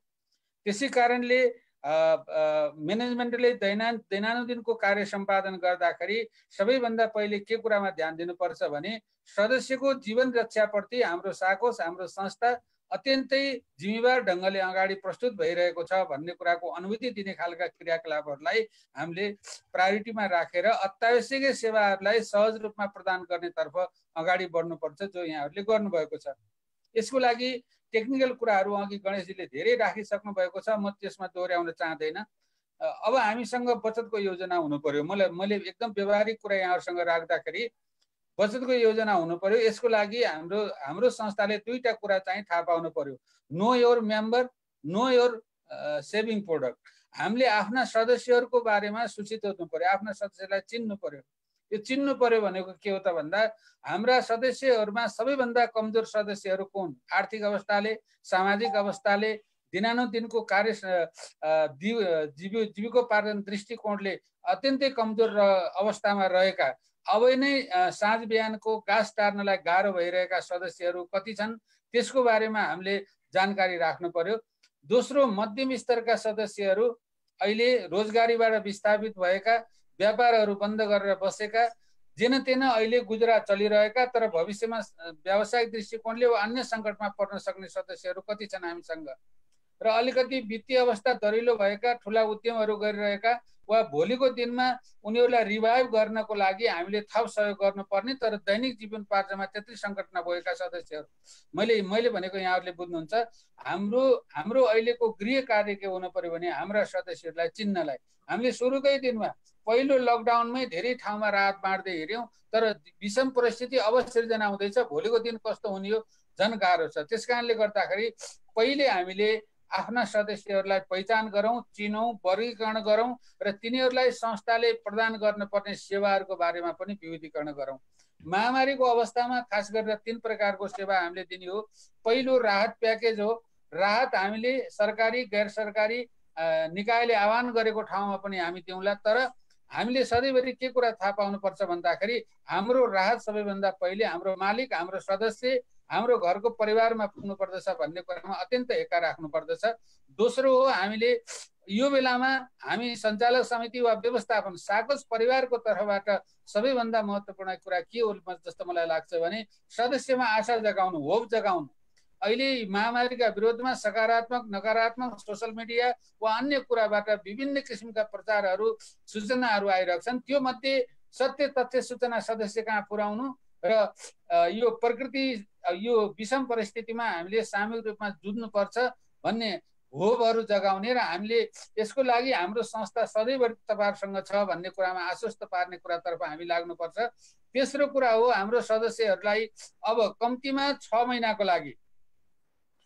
महिनाको लागि एउटा पारिवारिक योजना बनाउन लगाउनु पर्छ। त्यसको लागि सम्भवतः अब हामीले यसपछि नेप्सनको तालिम विभागले अथवा तालिम केन्द्रले यहाँहरूको लागि साकोसहरूको लागि मनोपरामर्श र मनोसामाजिक परामर्श र वित्तीय परामर्श समेटिएको एउटा प्रशिक्षणमूलक कन्टिन्यूमा 4-5 दिनको कन्टिन्यू एउटा तालिम हामी आयोजना गर्छौँ र त्यो तालिमको माध्यमबाट हरेक साकोसमा शिक्षा उपसमिति र त्यहाँको स्टाफहरूले त्यो तालिम लिनुहुन्छ र आफ्नो साकोसको लागि एउटा करिकुलम डिजाइन गर्नुहुन्छ र हामीले बन्दाबन्दीको अवधिमा वा तत्काल समाप्त भएपछि हरेक मेम्बरको कम्तीमा 6 महिनाको लागि पारिवारिक योजना बनाउन लगाउनुपर्छ हाम्रो बचतको लागि।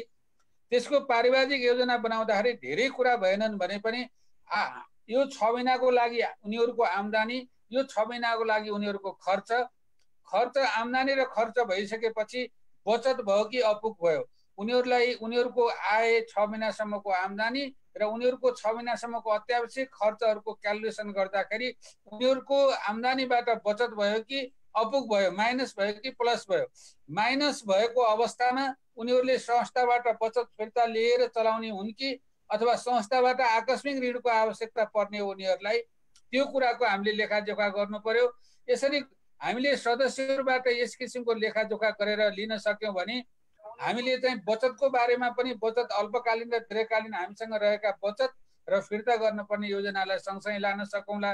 र यदि कुनै सदस्यसँग बचत हुन्छ भनेपछि पनि अब हामीले यहाँनिर अघि अफिसरले भन्दै हुनुहुन्थ्यो, अब यो धेरै संस्थाहरूले आपतकालीन अथवा आकस्मिक बचत राइफेसनले पनि भन्नुभएको छ कि सदस्यहरूलाई आकस्मिक बचत योजनामा सरिक गराउन सकिएन भने आपतकालीन अवस्थामा उनीहरूलाई संरक्षण गर्न सकिँदैन भनेर।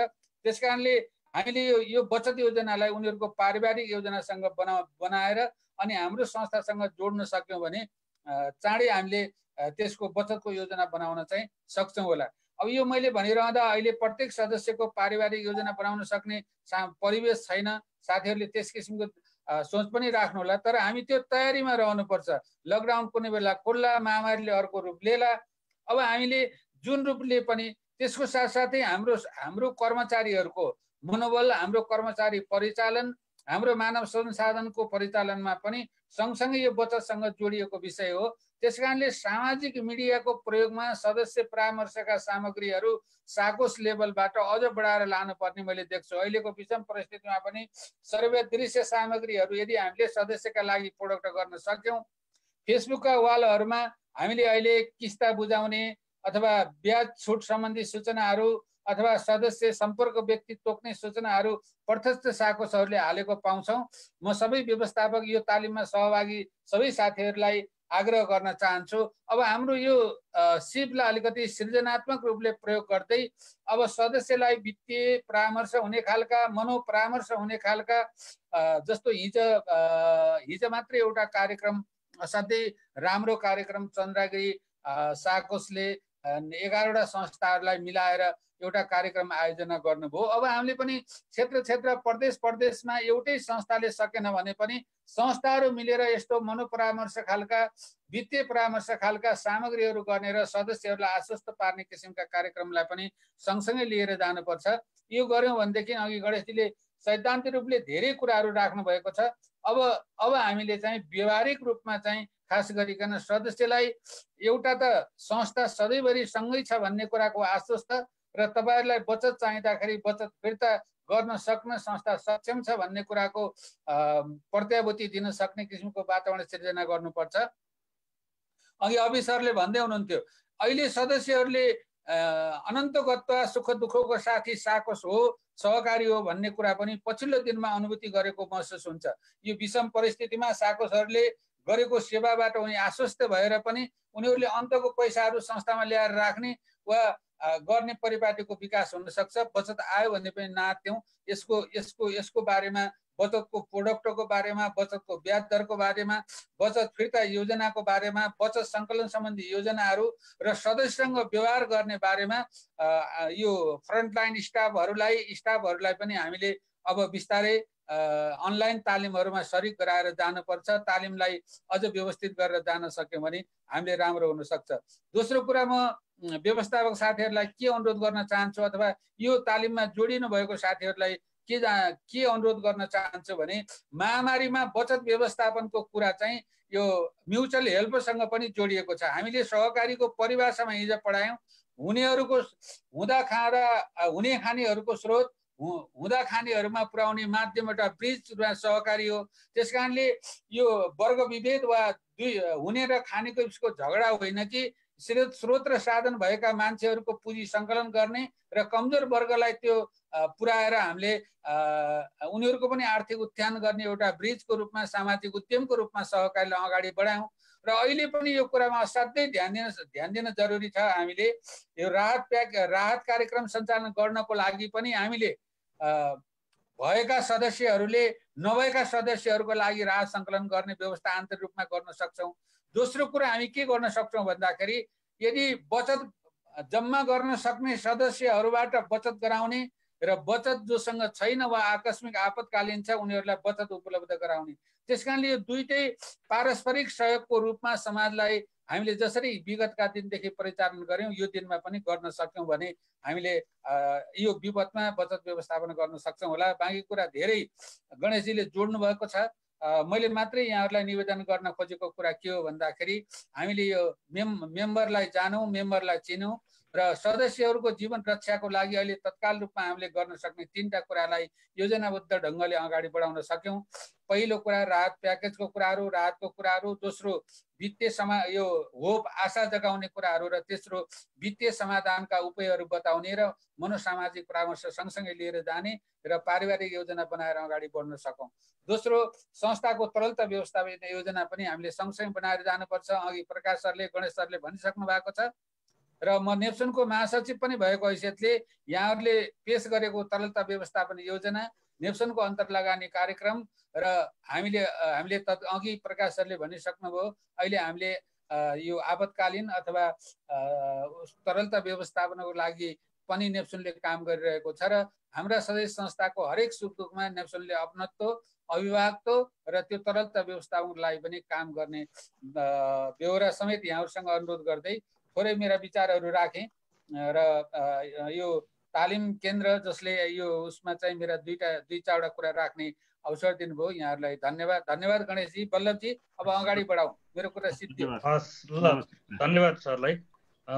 हुन्छ, सरको महत्त्वपूर्ण भनाइ विचारहरू को लागि हामी सरलाई एकदम धन्यवाद दिन चाहन्छौँ। प्रश्नहरू आइराखेकै छ तर हामी प्रश्न चाहिँ कम्पाइल गरेर लास्ट मात्रै लिने हो कि जस्तो लाग्यो।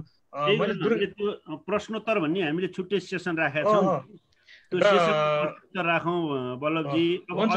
अहिले हाम्रो सेड्युल अनुसारै अगाडि बढ्नुहोस् तपाईँ। ठिक छ, म एकदम सेड्युल अनुसार अगाडि बढेँ र यो हाम्रो चाहिँ अहिले यहाँ केही साकुसका चाहिँ प्रमुख कार्यकारी अधिकृत सरहरू हुनुहुन्छ, उहाँहरूसँग हामी अब दुर्गा सरको अलिकति भनाइराख्छौँ र त्यसपछि उहाँहरूसँग एउटा हामी प्लेनरी सेसनमा अहिले जान्छौँ।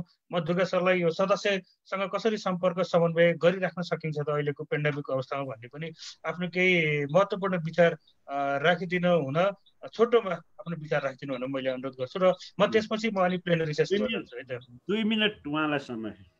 ल, दुर्गा सरलाई समय 2 मिनेट। Durga sir please. नमस्कार। नमस्कार। सुन्नु भएको छ सबैले? सुन्नु भएको छ। आदरणीय उपाध्यक्षज्यू, आदरणीय डिसिओ लगायत अभियानका सम्पूर्ण आदरणीय सरहरू, सर्वप्रथम 2 मिनटमै कुरा टुङ्ग्याउनलाई प्रयास चाहिँ गर्छु, तर अब यो कहाँबाट सुरु हुन्छ भन्ने अलिक गाह्रो छ। एकदम खुसी लाग्यो सरहरूसँग यत्रो ठुलो समूहको बिचमा, लगभग हामी 300+ मान्छेहरूको बिचमा बचत व्यवस्थापनको कुरा गरिरहौँ। बचत व्यवस्थापन र सदस्य सञ्चार अथवा सदस्य सम्बन्धको कुरा के हो, अथवा सदस्यलाई सञ्चार किन महत्त्वपूर्ण छ भन्ने कुरो चाहिँ हामीले बुझ्न आवश्यक छ। पहिलो कुरो हामीले कहाँबाट बुझ्न आवश्यक छ भन्नु होला भने हाम्रो व्यवसायको महत्त्वपूर्ण पक्ष भनेको सदस्य हो। ऋण भन्नुहोस्, बचत भन्नुहोस्, जेसुकै कुरा गर्नुहोस्, सदस्य ज्यादै महत्त्वपूर्ण हो। उनीहरूको अवस्था, उनीहरूको काम गराइ, उनीहरूको समस्या महत्त्वपूर्ण छ। अहिले सदस्यहरू समस्यामा छन्, हरेक सदस्य समस्यामा छन् भन्ने कुरो हामीलाई थाहा हुन सकेन भने हिजो बिजनेसको जुन हाम्रो इकोसिस्टम क्रिएट भएको थियो, हाम्रो सहकारीको व्यवसायभित्रको एउटा इकोसिस्टम क्रिएट भएको थियो, त्यो सबै भत्किएको छ। कोही मान्छे हिजो जहाँबाट बचत गर्थ्यो आज त्यो ठाउँमा छैन, हिजो जसरी बचत गर्थ्यो त्यो व्यवसाय छैन, हिजो जो मार्फत बचत आउँथ्यो त्यो सबै कुरो भत्किएको भएर त्यो इकोसिस्टम, नयाँ इकोसिस्टम क्रिएट गर्न पर्ने छ। अथवा मान्छे कहीँ गएको छैन, मात्रै आर्थिक क्रियाकलापहरूमा सुस्तता आएको हो।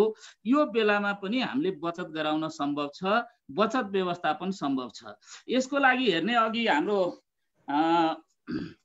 अपिल सरले भन्नुभएको थियो, एज अ म्यानेजर अथवा बोर्डले हेर्ने भने रिस्क एट सेभिङको जोखिम के हो, आफ्नो संस्थाभित्र सेभिङले जोखिम भोलि क्रिएट गरेको छ कि छैन। महत्त्वपूर्ण कुरो त्यो थाहा पाउन पनि सदस्यहरूको सञ्चार गर्न आवश्यक छ। मानौ ठुल्ठुला सदस्यहरू पैसा झिक्न आउनेवाला छन् कि, अथवा उनीहरूको पैसा चाहिँ त्यत्तिकै बसिरहेछ कि, उनीहरूसँग सञ्चार समन्वयले के गर्छ, सेभिङको, तपाईँको सेभिङ पोर्टफोलियोमा भएको रिस्कलाई चाहिँ मिनिमाइज गरिदिन सहयोग गर्छ। या हिजो अहिले मुद्दती बचतमा मात्रै आइरहेको छ भने त्यसको अर्को बनाउन पर्ने रहेछ भन्ने इन्साइट पनि तपाईँले मेम्बर कम्युनिकेसनले नै दिन सक्छ। सेभिङको रिस्क मिनिमाइज गर्नलाई अहिले यो जस्तो छ त्यस्तै तरिकाले अगाडि बढाउनलाई नै मेम्बरको सञ्चार। तपाईँले हामीले बुझ्ने के हो, सेभिङको पोर्टफोलियो अथवा मेम्बरले गर्ने बचतमा धारणा बनाइरहेको छ भन्ने थाहा पाउन एउटा बाटो यो। अर्को सोर्स अफ सेभिङ, मान्छेले पैसा कहाँबाट बचत गर्थ्यो, हिजो व्यवसायबाट बचत गर्थ्यो होला, हिजो काम गर्ने ठाउँबाट बचत गर्थ्यो होला, हिजो प्रतिनिधिले घुमेर बचत कलेक्सन गर्थ्यो होला। तपाईँहरूको सोर्स, सेभिङको सोर्स डिफ्रेन्ट थियो, तर त्यो सोर्स अहिले कुनै पनि काम गर्ने स्थितिमा छैन।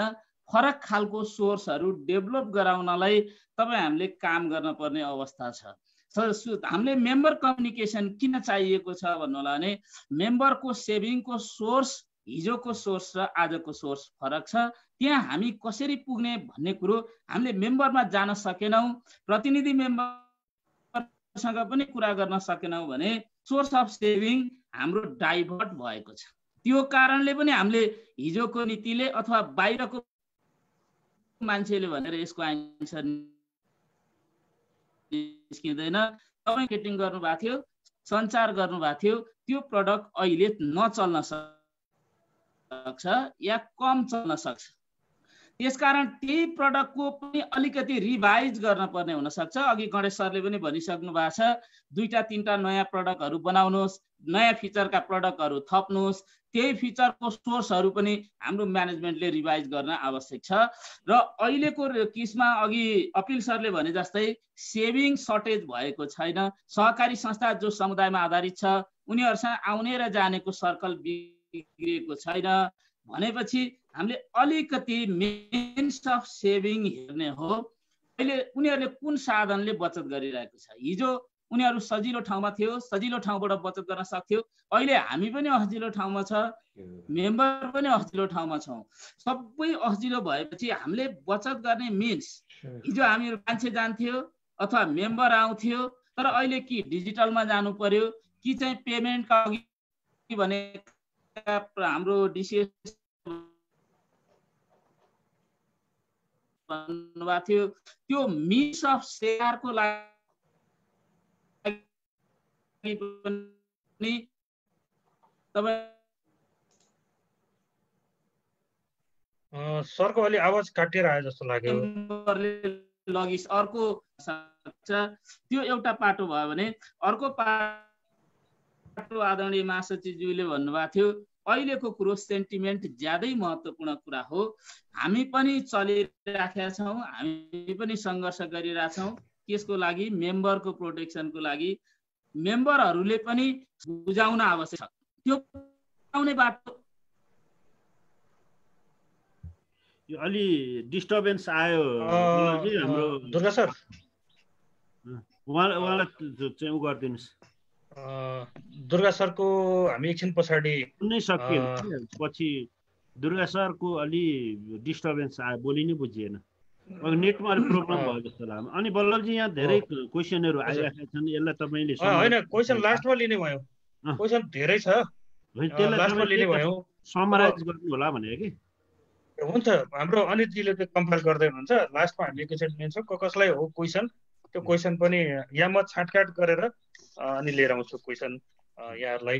अब हामी अब यसपछि हाम्रो एउटा सेसन चाहिँ हाम्रो वास्तवमा अहिलेको यो अवस्थामा रियल ग्राउन्डमै रहेर हाम्रो सदस्यहरूलाई चाहिँ बचतको सेवा दिइराख्नु भएको र त्यसको चाहिँ जिम्मा लिइराख्नु भएका हाम्रा विभिन्न शाकोषका प्रमुख कार्यकारी अधिकृतज्यूहरू हुनुहुन्छ।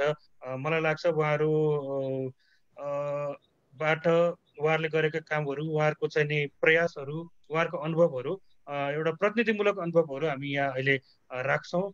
उहाँहरूलाई पनि केही प्रश्नहरू भएदेखि यस च्याट बक्समा राखिदिनु होला, हामी पछि त्यसलाई हामी यहाँ फ्लोर गर्नेछौँ।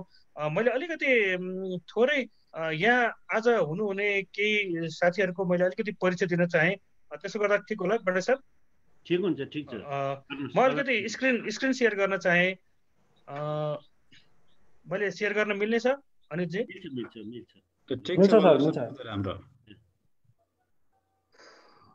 ओके, सेयरमा गएँ। हुन्छ, देखिराख्नु भएको छ है? ओके, हजुर देखियो। हस्, म आज हामीसँग 5 जना सरहरू, 6 जना सरहरू हुनुहुन्छ। 6 जना मध्ये मैले यहाँबाट सुरु गरेँ। सुरुमा हामी अलिकति विचारहरू लिनेछौँ सबैजना यहाँ हुनुहुने प्रमुख कार्यक्रमहरूबाट। सुरुमा हामी भीम गुरुङ सर हुनुहुन्छ, नेप्सुनको पूर्व निवर्तमान सञ्चालक पनि हो उहाँ। उहाँको पनि हामी अनुभव लिन्छौँ। लामो समयदेखि कास्कीमा रहेर र वास्तवमा सिङ्गो अभियानमै पनि उहाँले अनवरत रूपमा चाहिँ आफ्नो योगदान दिइराख्नु भएको छ। भीम गुरुङ सरलाई सायद नचिन्ने हामी धेरै कम मात्रै होलाौँ। र पोखरा रोयल साकोस, पोखरा एक्सपोजर भिजिटमा जानेहरू वास्तवमा उहाँको पोखरा रोयल साकोस नछेरिकन कोही फर्किँदैन। एक अत्यन्तै राम्रोसँग व्यवस्थित ढङ्गले संस्था सञ्चालन गर्नुभएको छ। हामी उहाँको विचारहरू पनि लिन्छौँ। त्यसै गरी हामीसँग मेरो स्लाइड फेरि अगाडि बढेन अनितजी? हजुरले नै गर्न मिल्छ सर, त्यो हामीले गर्न मिल्दैन। के भयो फेरि? सरेको छ र? छैन बल्लभ सर, तपाईँको स्लाइड मोडमा छ, अर्कैमा ल्याउनु पर्ने हुन्छ क्या सुरुमा। त्यस्तै गर्नु पर्ला है। हजुर। त्यसै गरी हाम्रो राजेन्द्र तुमरु सर हुनुहुन्छ, सिद्धिगढे साकोस भक्तपुरका प्रमुख कार्यकारी अधिकृत।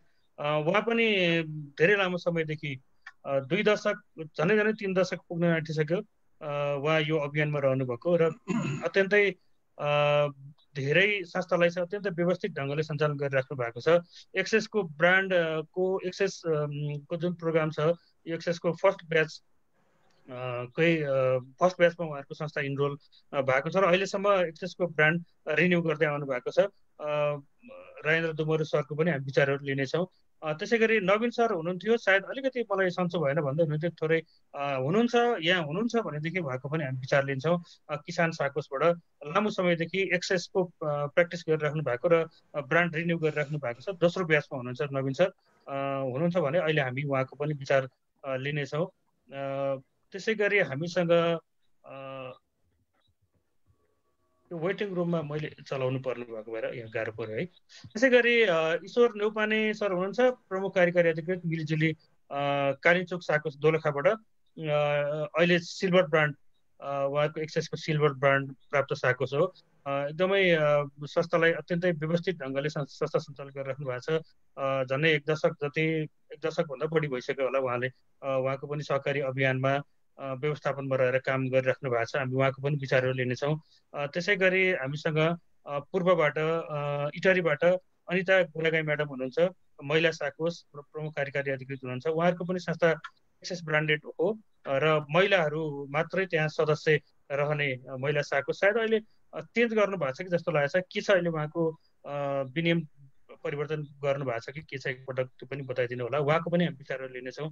कसरी हामी सबैको विचार लिन्छौँ, तर यो विचार चाहिँ बचत व्यवस्थापनसँग सम्बन्धित र बचत व्यवस्थापनसँग पनि विशेष गरी अहिलेको जस्तो यो बन्दबन्दीको महामारीको अवस्थामा कसरी बचत व्यवस्थापन गरिराख्नु भएको छ भन्ने विषय पनि हामी यहाँ लिन्छौँ। र छैठौँमा हाम्रो विवेकराज ठकुरी सर हुनुहुन्छ, बुटवल सामुदायिक साकोसको प्रमुख कार्यकारी अधिकृतजी हुनुहुन्छ।